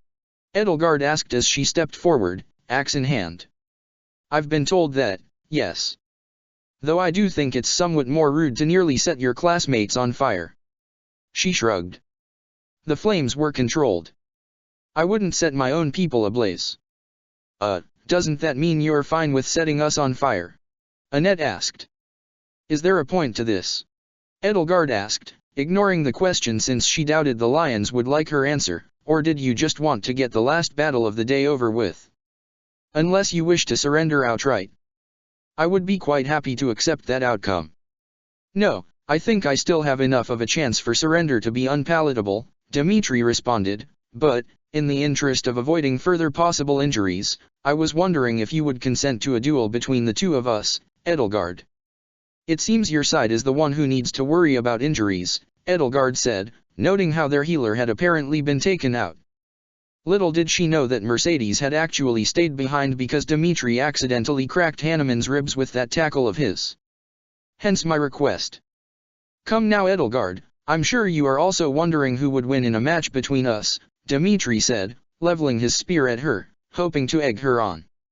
Or are you saying you can only fight me with someone backing you up? Edelgard frowned at his taunt, about to decline it before she paused. While he was clearly trying to go for his only chance at winning, it was also a good chance for her. Her numbers were also low, and without the professor there to aid them, it left her as the only melee combatant, which could leave her allies in danger if Didu rushed. Humph. Very well. I must admit, I have been curious about crossing blades with you. As the house leader, it's only right I bring victory to my house, Edelgard said, approaching Dimitri. The same goes for me, Dimitri responded, as the two met in the middle of the houses, their weapons in hand as they prepared to fight. Taking a deep breath, both heirs faced one another before they charged, signaling the final match of the Battle of Eagle and Lion. Chapter 74, The Final Clash and Aftermath. The clash of weapons echoed out over Gronderfield amidst gasps and cheers from the crowd surrounding the pair of royals battling one another. Encouragement was shouted from both sides, though it was noticeably louder on the Black Eagle's side of things, if just because there were slightly more people. Do your best, Marianne tried to cheer on as Edelgard dodged a stab towards her face, moving in quickly to strike with her axe. You can do it, Your Highness. I know you'll win this. Annette yelled, watching her future king block the heavy hit before retaliating with a swing of his lance. You're almost there, Edelgard. Flame pumped her fist, a big smile on her face as she saw Edelgard bat aside another strike with her shield before charging in. Go for it, Dimitri. Beat her down. Shay encouraged, prompting a surprised look from Annette. Shay? Why are you here? Huh? Oh, I heard there was a fight going on over here, so I came by to watch. Can you do that? Shay shrugged. Nobody said I couldn't. Meanwhile, off to the side, the pair of retainers stood side by side as their lieges battled. You know, I don't plan to intervene in Lady Edelgard's duel, Hubert stated, glancing up at Didu. You don't need to watch over me. Were you in my position, would you believe that? Didu asked. That is fair, I suppose. It is fascinating being on the other side of suspicion like this though.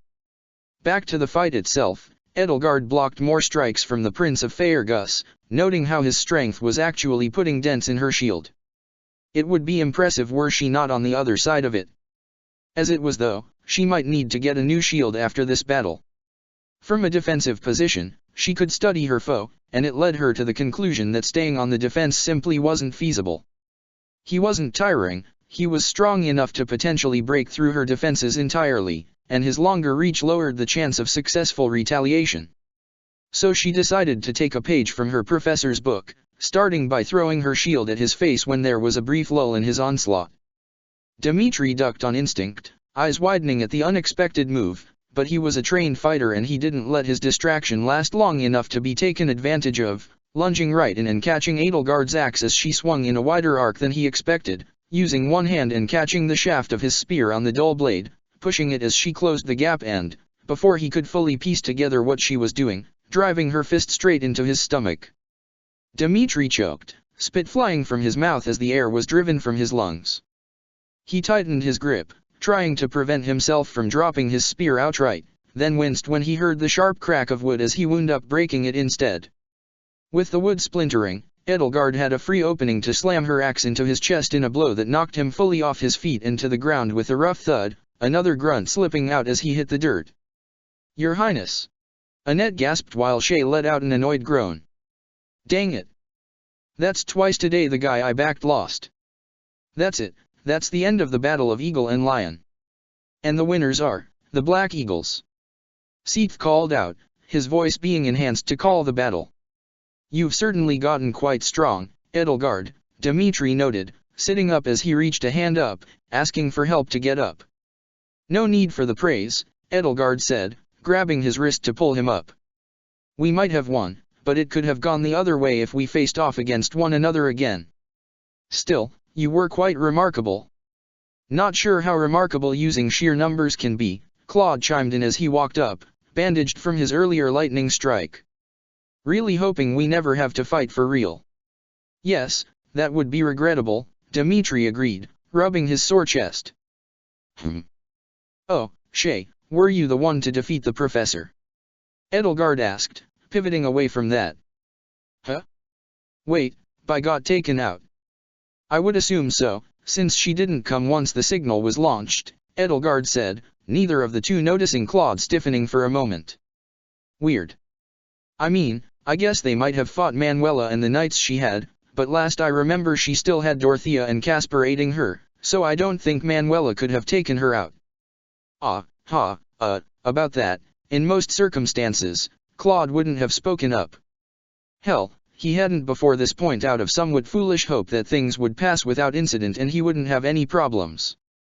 But if Professor Byleth was actually getting sick from his slip-up, well, a part of him did still want to evade the consequences. "I think she might have eaten something bad, actually. She was looking sick earlier." "She was?"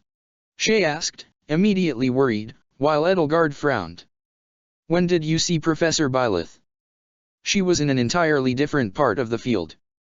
"Just a little while ago, as I was heading over," Claude answered, an excuse easily coming to him. "I was coming from the medic tents and I saw her going there with Manuela." "Wait, she's feeling that bad?" "Right, okay, I'm gonna go check on her," Shay decided, nodding to everybody. "I'll catch up with you guys later. Just gotta make sure she's okay, you know." "Oh, of course Shay," Dmitri agreed, which did prompt a small frown from Claude since the blonde prince wasn't her house leader anymore and shouldn't be making that call. "Actually, do you know what she ate? We might need to check the food stores if she actually is experiencing food poisoning." "Oh, no, sorry, I wasn't paying attention. Bai tends to eat a lot anyway, so, you know," she replied, bouncing her leg a little anxiously to get going. "Well, if it was food poisoning, it might have to do with the poisoned food Claude attempted to feed his fellow house leaders 2 days ago," Hubert offered. "Eh? Really? You think it was?" It took a second for Hubert's words to fully register for Shay, and when they did, there was a visible flash of orange in her eyes before she managed to rein it in. "What?" "In my defense, it's non-lethal," Claude quickly said as Shay glared at him, "and you said you were okay with underhanded techniques." "I meant kicking someone in the dick." "Putting aside your apparent attempt to poison me," Edelgard spoke up, annoyed, "if the professor wasn't your target, why didn't you give her the antidote?" "I mean, I haven't made one yet," Claude admitted. "Honestly, this is why amateurs shouldn't mess around with poisons. If it was me, I would have just used a sedative," Hubert joked, getting most of the students to stare at him in shock, while Shay, and to a lesser extent Edelgard, glared at him. "Look, Hubert, the only reason I'm not punching Claude is 'cause he's my friend. I don't know you that well. So you're saying I should start with you?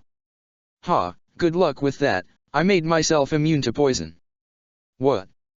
Surprisingly, it was Marianne who spoke up first. "Yeah, I used to eat a bunch of poisonous mushrooms to build up my immunity. I actually started by casting a Mire spell on myself, but that was a bit too obvious, so I got grounded. With the mushrooms though, it just looked like food poisoning. A silent feeling of horror fell upon the students as they stared at Shay. Shay, I'm not religious, but why in the name of the goddess would you do that? Hubert asked. To get stronger, duh. How are you still alive? 'Cause I'm strong. Shay shouted, completely ignoring the blank stare that Arvel, the entire reason she made it past 13, was giving her. Can we go check on your sister? Arvel asked. Oh, right, I need to check on Bai. Shay shouted before she ran away, heading directly to the medical tent and leaving baffled schoolmates in her wake. Shay, please don't burst into a medical tent without announcing your presence, Manuela chided as Shay did exactly that, though the mercenary pretty much ignored her professor in favor of going to her sister's bedside. Bai. How are you feeling? What happened? Wait, I know what happened, how are you feeling? Shay questioned, earning a somewhat exasperated sigh from her sister, who looked like shit and was holding a bucket. One that smelled pretty bad already, so Shay was not putting her face anywhere near there. Hi Shay. Did my class win? Shay blinked. Is that seriously the first thing you want to ask? Yes. Did we? Shay frowned, annoyed. No, my class won. Don't lie to me, I was with Manuela when your class was eliminated. Did the Lions or the Eagles win? Humph. Eagles. Yay, Byleth stiffened, before putting her face in the bucket and vomiting, which made Shay wince. What would you have done if I said the Lions won? MHFF, been sad. Probably still vomited too. Just with sadness. Well, I'm glad your vomit was happy. There you are, Professor, Edelgard said as she entered the tent, a bit of worry in her eyes as she glanced down at the bucket. How are you feeling? Glad we won. I'm not sure if that's what we should be focusing on. Here you go, Professor. Dorothea chimed in as she entered the tent holding a small bottle. I managed to get Hilda to give this to me, it should help. It's one of her floral oils, so it'll help with the smell. Oh, thank you, Byleth said, as she took the bottle with a free hand. Do I drink this? Professor, no, Dorothea denied as she took the bottle and opened it. Just hold it under your nose when the smell starts to get overwhelming. Right, Byleth agreed, trying to focus on the bottle. Honestly, what was Claude thinking? Edelgard muttered. He apparently poisoned you. Byleth looked more confused than angry. Why would he poison me? 'Cause he was trying to poison Edelgard and Dimitri so they'd be sick during the battle, Shay helpfully explained. Oh. Her sister frowned and narrowed her eyes. He shouldn't do that. Bai, please get angry at him poisoning you instead of him almost poisoning them. I am angry at that, but I'm also angry that he tried to poison his classmates. Well, not quite classmates, more like, and back to the bucket she went. Edelgard winced, before glancing at Manuela. Will she be okay? She should be. The poison seems to induce flu-like symptoms, for the most part, so while that is dangerous, she should be fine with some added healing and bed rest. From what I can tell, the main reason it's this bad is because she kept fighting through the symptoms instead of bowing out earlier. She sighed. I suppose we'll have to postpone any celebrations. Especially since we'll need to discuss Claude's punishment for poisoning a professor and attempting to poison his fellow house leaders. I'm also bound to get in trouble as well since I didn't even notice he was planning something like this. Oh, you don't have to postpone any party because of me, Byleth tried to say. Nonsense, Professor, Dorothea retorted, it wouldn't be the same without you. Dorothea is right, Edelgard agreed, celebrating without everyone after a hard-won victory would feel rather hollow. It wasn't that difficult, it was an easy victory, Byleth said, an amused expression on her face. Hey, that's not what you said earlier. Shay shouted, you said the fight would be difficult. Did I? I don't remember, Byleth claimed, looking away from her sister. I suppose it's okay to let victory go to our heads this time, Edelgard said, a smile coming to her face. Yeah, I mean, 2 houses were aiming for us, and poisoned our professor, but we still won, Dorothea commented, just goes to show which house is the best. Well, I won't disagree with that. In that case, we'll need to celebrate after you recover, Professor, Edelgard continued, looking over to see Shay poking Byleth in annoyance. Yes, we can celebrate our easy victory, the professor replied, ignoring the finger jabbing her shoulder. It wasn't that easy. Shay immediately responded, making Byleth laugh. A full beat passed as the students there realized they were hearing her laugh. Yes, I'm looking forward to it, Edelgard said, blushing a bit. Heh, you have a lovely laugh, Professor, Dorothea noted as she giggled. Oh, thank you dash, and Byleth once again put her face in the bucket, cutting the heartwarming scene short. Claude felt some sweat trickle down his back as he came to the conclusion that he had vastly underestimated just how much trouble he would get in for poisoning a professor. He probably should have thought it through some more, and probably should have worked faster on the antidote, but he thought he'd calculated the risk well enough. Now though, as he faced down the angry glares of the Archbishop, her Chamberlain, and the captain of the Knights of Syros, he was starting to think he might be bad at math. Claude, Seath began, apparently electing to be the first speaker of the trio, what in the world possessed you to attempt to poison your fellow house leaders? Competitive spirit, he tried, which was a bad move considering Rhea literally growled at him. Seath didn't look any happier. Claude. You attempted to poison the house leaders of Black Eagles and the Blue Lions. Not only are they your classmates, who you should know not to harm in such a way, but they are the Imperial Princess of Adrestia and the Crown Prince of Faerghus respectively. And you, the future Sovereign Duke of the Leicester Alliance, decided it would be acceptable to poison them. Do I need to state why that idea should have never entered your head to begin with? Claude had to admit, he should have seen this coming. It seemed simple enough, just get both of them and have it be blamed on a stomach bug. Easy, simple, got rid of two competitors before he had to deal with them, nothing he hadn't done before. The problem, as he was discovering, was that they didn't laugh things like that off in Fodlan.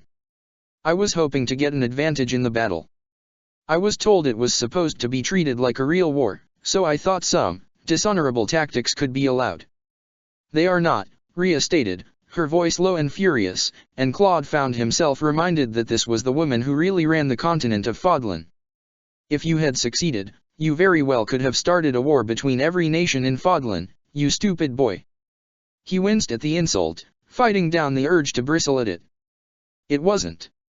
I don't care if it was a minor poison meant to induce sickness, she snapped, shoving herself up from the desk. The act alone would be enough to justify the entirety of House Regan being accused of attempted assassination and put to the sword because of it. Deirdre would have burned because of your attempt to gain advantage.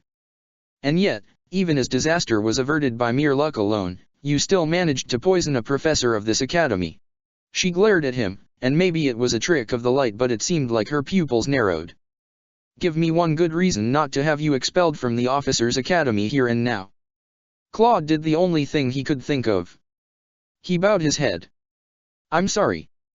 I didn't think. All I can say is that it seemed like a good idea in the moment, and I didn't think about what consequences there could be. I'm sorry Professor Byleth was hurt because of me, and I'm sorry I ruined what should have been the biggest event of the year. I screwed up, and I accept full responsibility for it. Rhea still glared at him, internally warring with the protective instincts that told her to damn all reason and have the boy thrown from the monastery's walls, before Geralt nudged her. She turned her gaze towards him and found her captain staring calmly back, his own anger hidden completely. Humph. Rhea sat back down, still annoyed, but willing to let Geralt step forward. Good that you're at least willing to admit your mistakes, kid, the captain of the Knights commented. Whatever anger he might have felt, he wasn't letting it show as he decided to play the mediator here. You screwed up, like you said, and that means you're going to need to make it right. So how do you do that? Well, I definitely need to apologize to Teach. As for how I'll make up for it, I feel like that should be up to her. I can say plenty of things I'd do to make up for it, but if she isn't satisfied with it, then it'd mean nothing. Geralt sighed. All right, good answer, kid. I can accept that. Claude couldn't help his slight smile. Thanks. But that doesn't mean you're off the hook. Claude paused. In what way? In the way that Rhea's still pissed off, and I don't think you're getting out of here with just an apology. I am right here, Geralt, Rhea chided. Geralt gave Claude a pat on the shoulder. Feel free to start groveling at any time. Claude got the feeling that Geralt was a lot angrier than he let on. If anything, despite being the only one scowling, Seath seemed to be the least angry out of the three of them. As he got down on his knees, Claude couldn't help but note that it was definitely interesting how angry Rhea was about Byleth in specific. Hey, Teach, how are you doing? Claude asked, knocking on Byleth's door even as he opened it. Oh, hi Claude, Byleth greeted from her bed, which, well, she still looked a bit sick, but she wasn't angry, so maybe that was a good thing. Why did you poison me? Scratch that. Well, I wasn't exactly planning on poisoning you. It was just a sort of backup plan. Okay, why did you think that was a good idea? Ah, come on Teach, I'd have thought a mercenary would be more understanding, Claude joked, hoping to ease the tension. Yes, because I'm a mercenary. You're a noble. Byleth frowned. There are different standards. Oh? That's a surprise to hear. It shouldn't be. Like I said, I understand wanting to use poison, but that doesn't mean I'd use it. As a mercenary, I might use dishonorable means in battle as needed, but there's still supposed to be some sense of conduct. If word spreads out that Geralt's mercenaries use poison, we'd receive less contracts because we'd be looked down upon. That goes even more so for a noble. A noble, especially one who will become duke, is expected to act in a certain manner. If this had been an actual war, yes, your method could have gotten you victory, but then your allies would look upon you in suspicion. If someone is so willing to blatantly use poison just to get an advantage, then what's to stop them from using other methods their allies don't agree with? You know, Professor, not that I'm trying to argue, but doesn't one of your students threaten to poison people all the time? Claude pointed out. Hubert's just like that. Besides, his position is different. He's not the Lord, Edelgard is. He might be noble, but he's ultimately subordinate to her, and that means he has different standards that apply to him. It's understood that he's Edelgard's bodyguard, and that means it's accepted he might be more willing to take harsh actions that she wouldn't. Byleth shifted slightly, folding her legs under the blanket and sitting up straighter. If Edelgard poisoned someone, it would signal to everyone that she's willing to use dishonorable tactics in a way that violates standard convention. If Hubert poisoned someone, it would be understood that he's doing it to protect his liege. Even then, there would likely be consequences for it, depending on the circumstances, and that's why he's the one doing it. Hubert's willing to take any blame that might fall on Edelgard otherwise. As long as Edelgard's hands remain clean, he's served his purpose, even if that means he'll be regarded as someone who can never be trusted. She shifted again, before moving the pillow behind herself to prop herself up better. You also have to consider the context. No one likes poison because it takes a moment you should be safe and makes it threatening. If everyone says Claude will poison you at meals, then no one will be willing to take meals with you. All of a sudden, eating with you is a danger, and one that can't be looked past once that reputation sticks. If you, the poisoner, offer food at a negotiation, then that's not a peace offering, it's a threat. It doesn't matter if you mean it genuinely, it doesn't matter that you're trying to be nice, the mere idea that you might have poisoned it will stick with people, and soon you'll find that no one's really willing to eat with you. Eesh, when you put it like that, it was almost funny. Here he was, a guy who loved celebrations and feasts, who never once felt safe at meals. Not until he was sure no one had decided the half-breed should have an allergic reaction again. I guess I see your point, Teach. I messed up. I'm sorry. Apology accepted. You should probably apologize to Dimitri and Edelgard for the attempt too, make sure there are no hard feelings. And you should talk to your classmates about it too. Claude blinked. Huh? Why's that? Because you didn't tell them you were planning to do something like this. That means you either didn't trust them to know about your plans, or you thought they would stop you and wanted to do it anyway.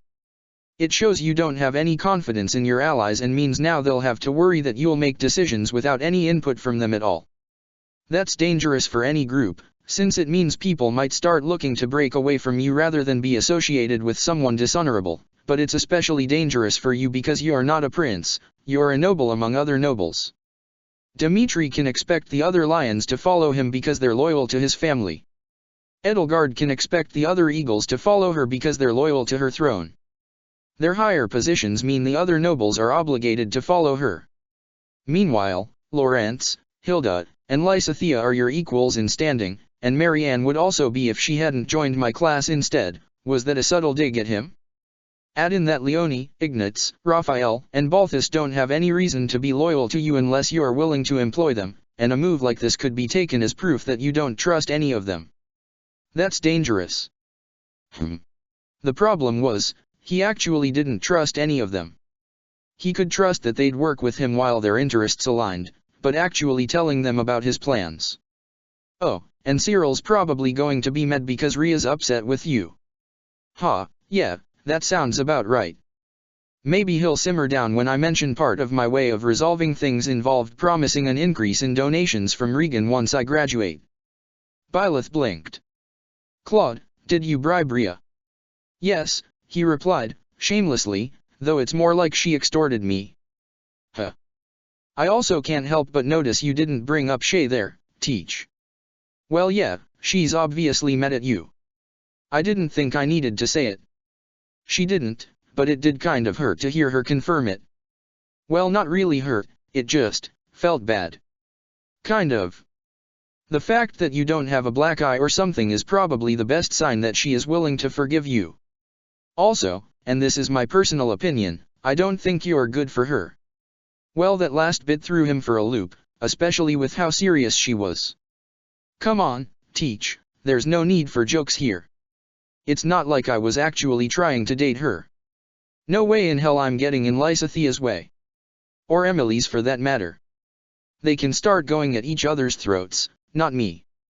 Good, then all you have to do is start showing some trust in others, Byleth advised. I understand that there are times where you aren't sure if you can trust someone, but if you're going to be fighting together, you have to extend some trust. I'm not saying to go around and tell everyone all your secrets, but they should at least know what you're planning when it comes to a fight. Yeah, all right, Claude muttered, before shaking his head. Well, before I go, is there anything you want me to get you? I'm good. Byleth said, before pointing towards the corner of the room. Turning his head, Claude paused as he saw the frankly absurd amount of flowers and medicine that had been tucked away, likely all from the students. I'm quite popular, Byleth said, a smile on her face. Maybe it was a trick of the light, but to Claude's eyes, it seemed vaguely smug. Chapter 75, After the Aftermath. You know, Professor Byleth probably got lucky she got the flu, otherwise Seath would have lectured her for hours. I have a feeling he's probably pretty pissed that Flane was involved with that scheme the Eagles had, Sylvain commented. Probably not happy his sweet little sister was in danger there. I don't see why you aren't more upset, you were almost set on fire, Felix said through a scowl. Not really. Sure, the horses got spooked, but the fire was actually pretty controlled, Sylvain added, before smirking, though I didn't know you were that worried about me, Felix. I wasn't. Still, we should have realized something was up with how 3 support fighters were the ones leading the charge on that end, Ingrid muttered. If Sylvain hadn't taken the moment to taunt, things would have ended up very differently for them. Eesh, please don't tell me I'm going to get blamed for us losing. Then take things seriously next time, Felix snarked, looking away from him in a huff.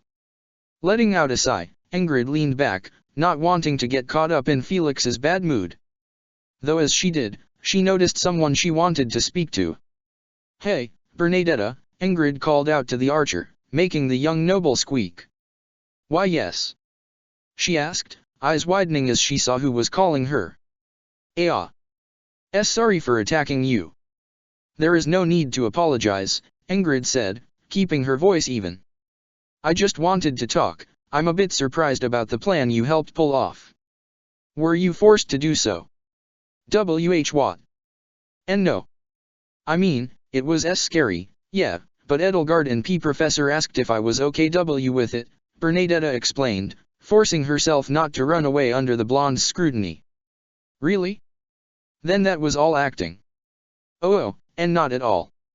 Those relic weapons are really scary. and not that I'm saying you're scary for using them. Even if she did feel like they were.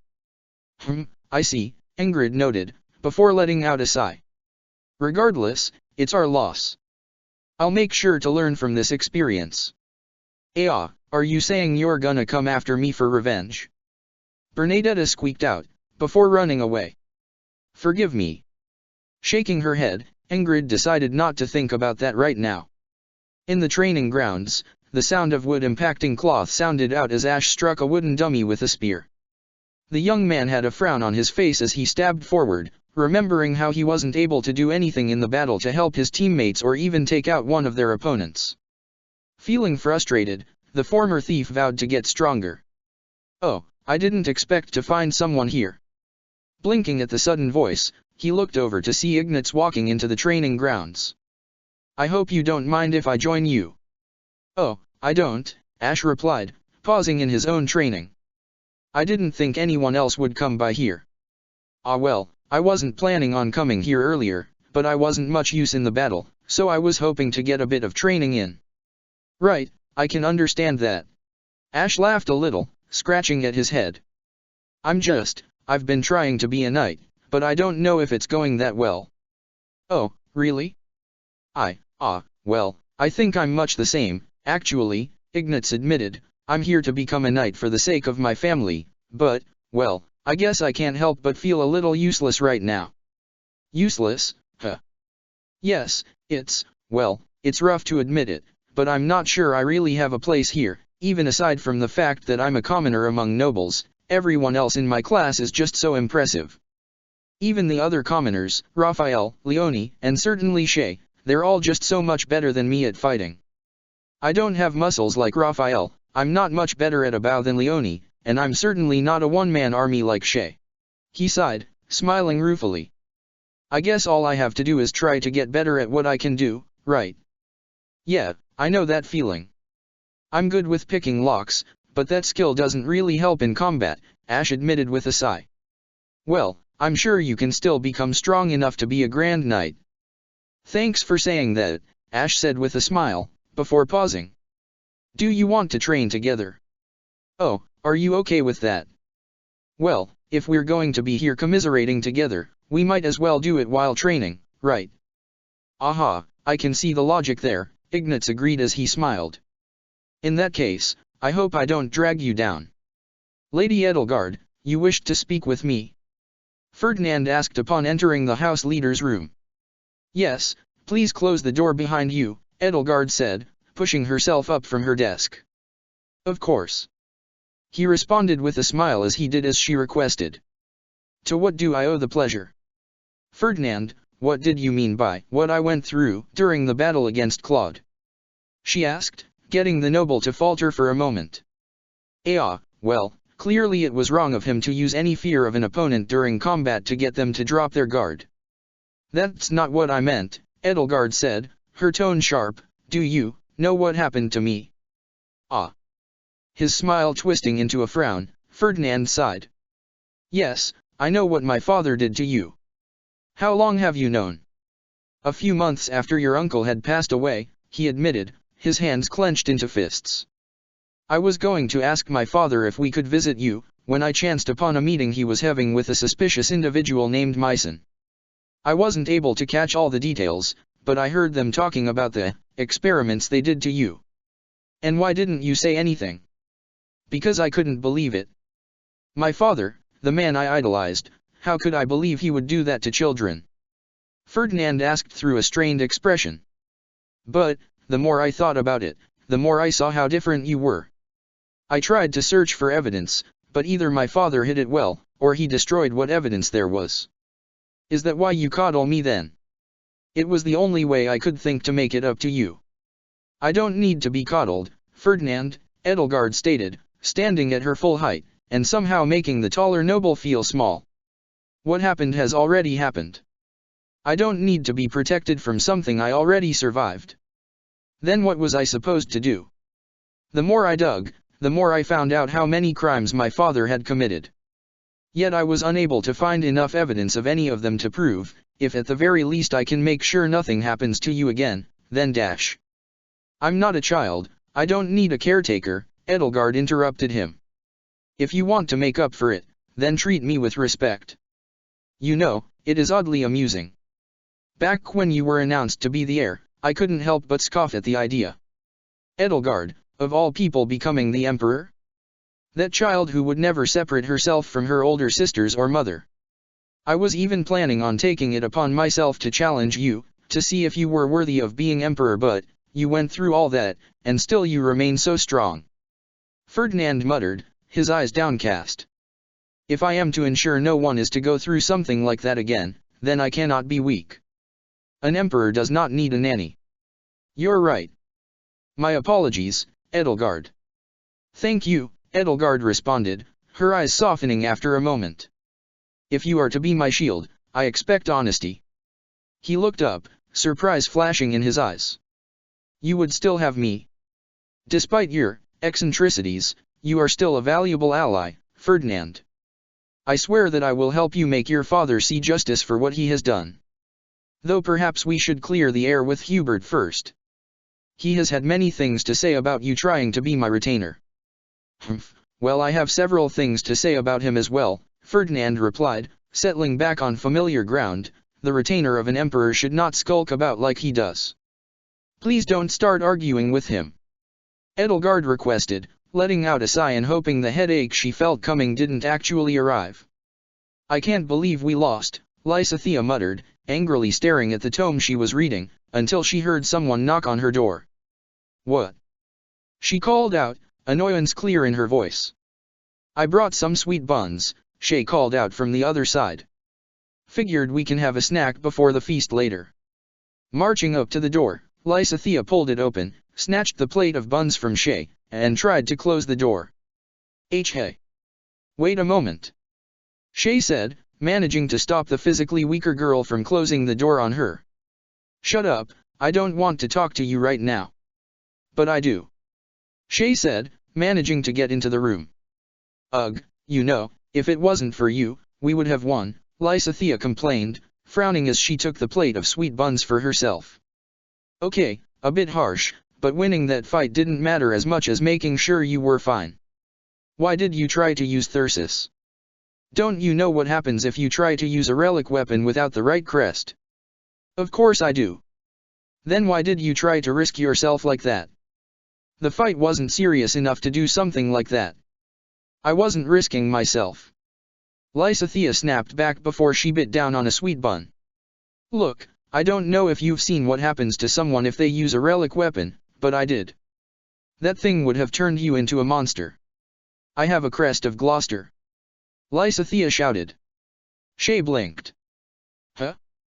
Wait, what do you mean? I thought you had a crest of Karen. I do. I have both, Lysithea admitted, looking away from Shay. That's what I wanted to tell you about before.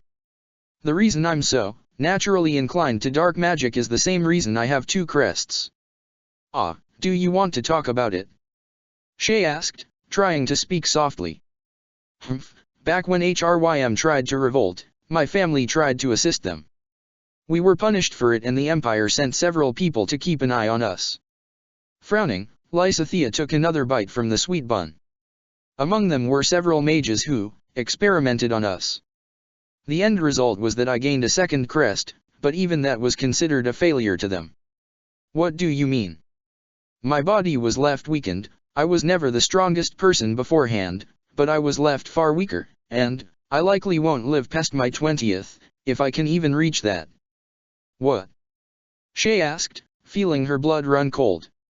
That's why they considered me a failure. What's the point in making a powerful mage if she'll die in a decade? Wait, no, you can't be serious. Why would I lie about this?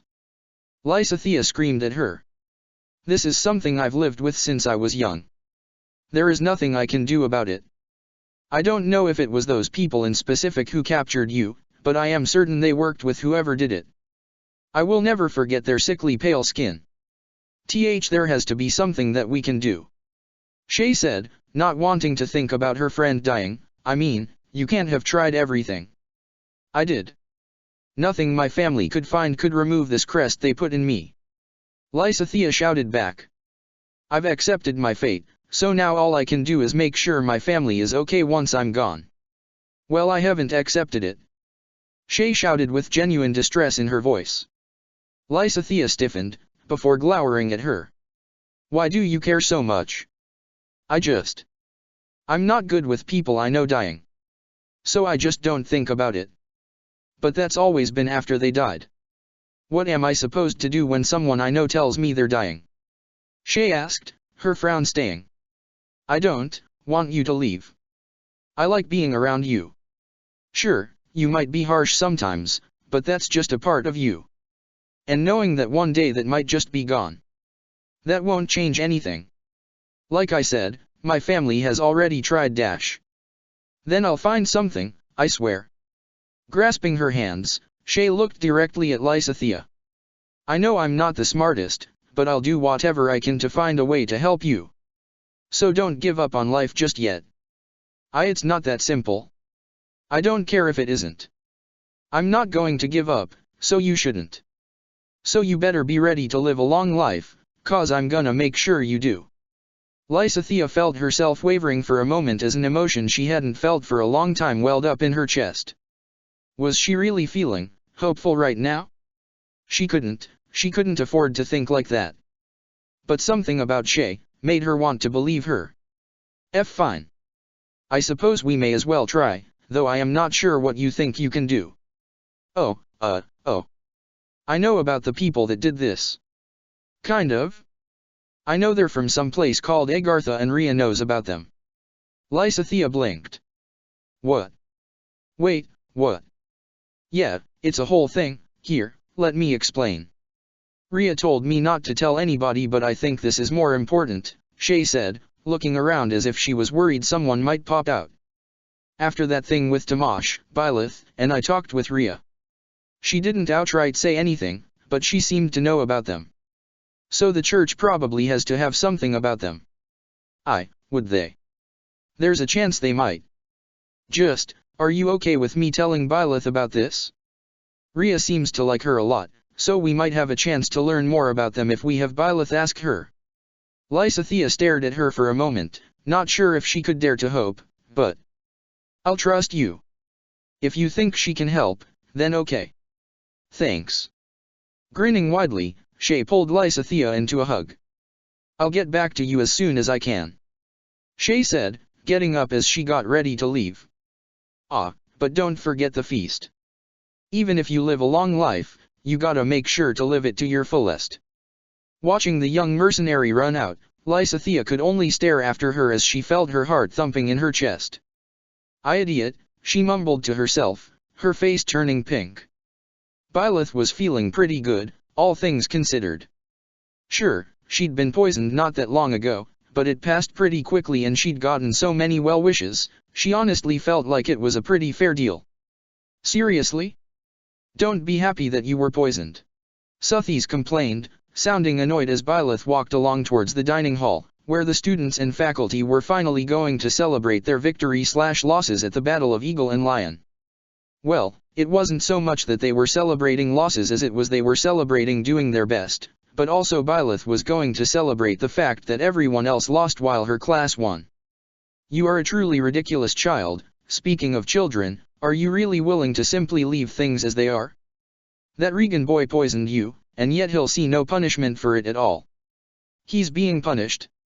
He had to apologize and bribe the church. That is scarcely a punishment.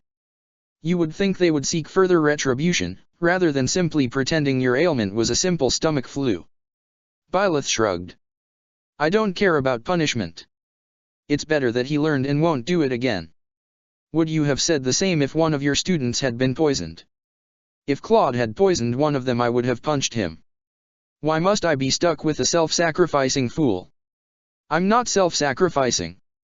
I just don't like seeing people I care about get hurt. Then think about what would happen to me if you die. Byleth paused as she thought about, trying to figure out a response to that. I just won't die then. Suthies could only stare at Byleth as she said something that made complete sense to her and her alone. Ignoring the spirit in her head, Byleth continued on to the dining hall, arriving just as the feast was on full swing. There you are, my teacher. I was starting to worry that you hadn't yet recovered from your illness, Edelgard greeted, a smile gracing her features as Byleth walked in. Really?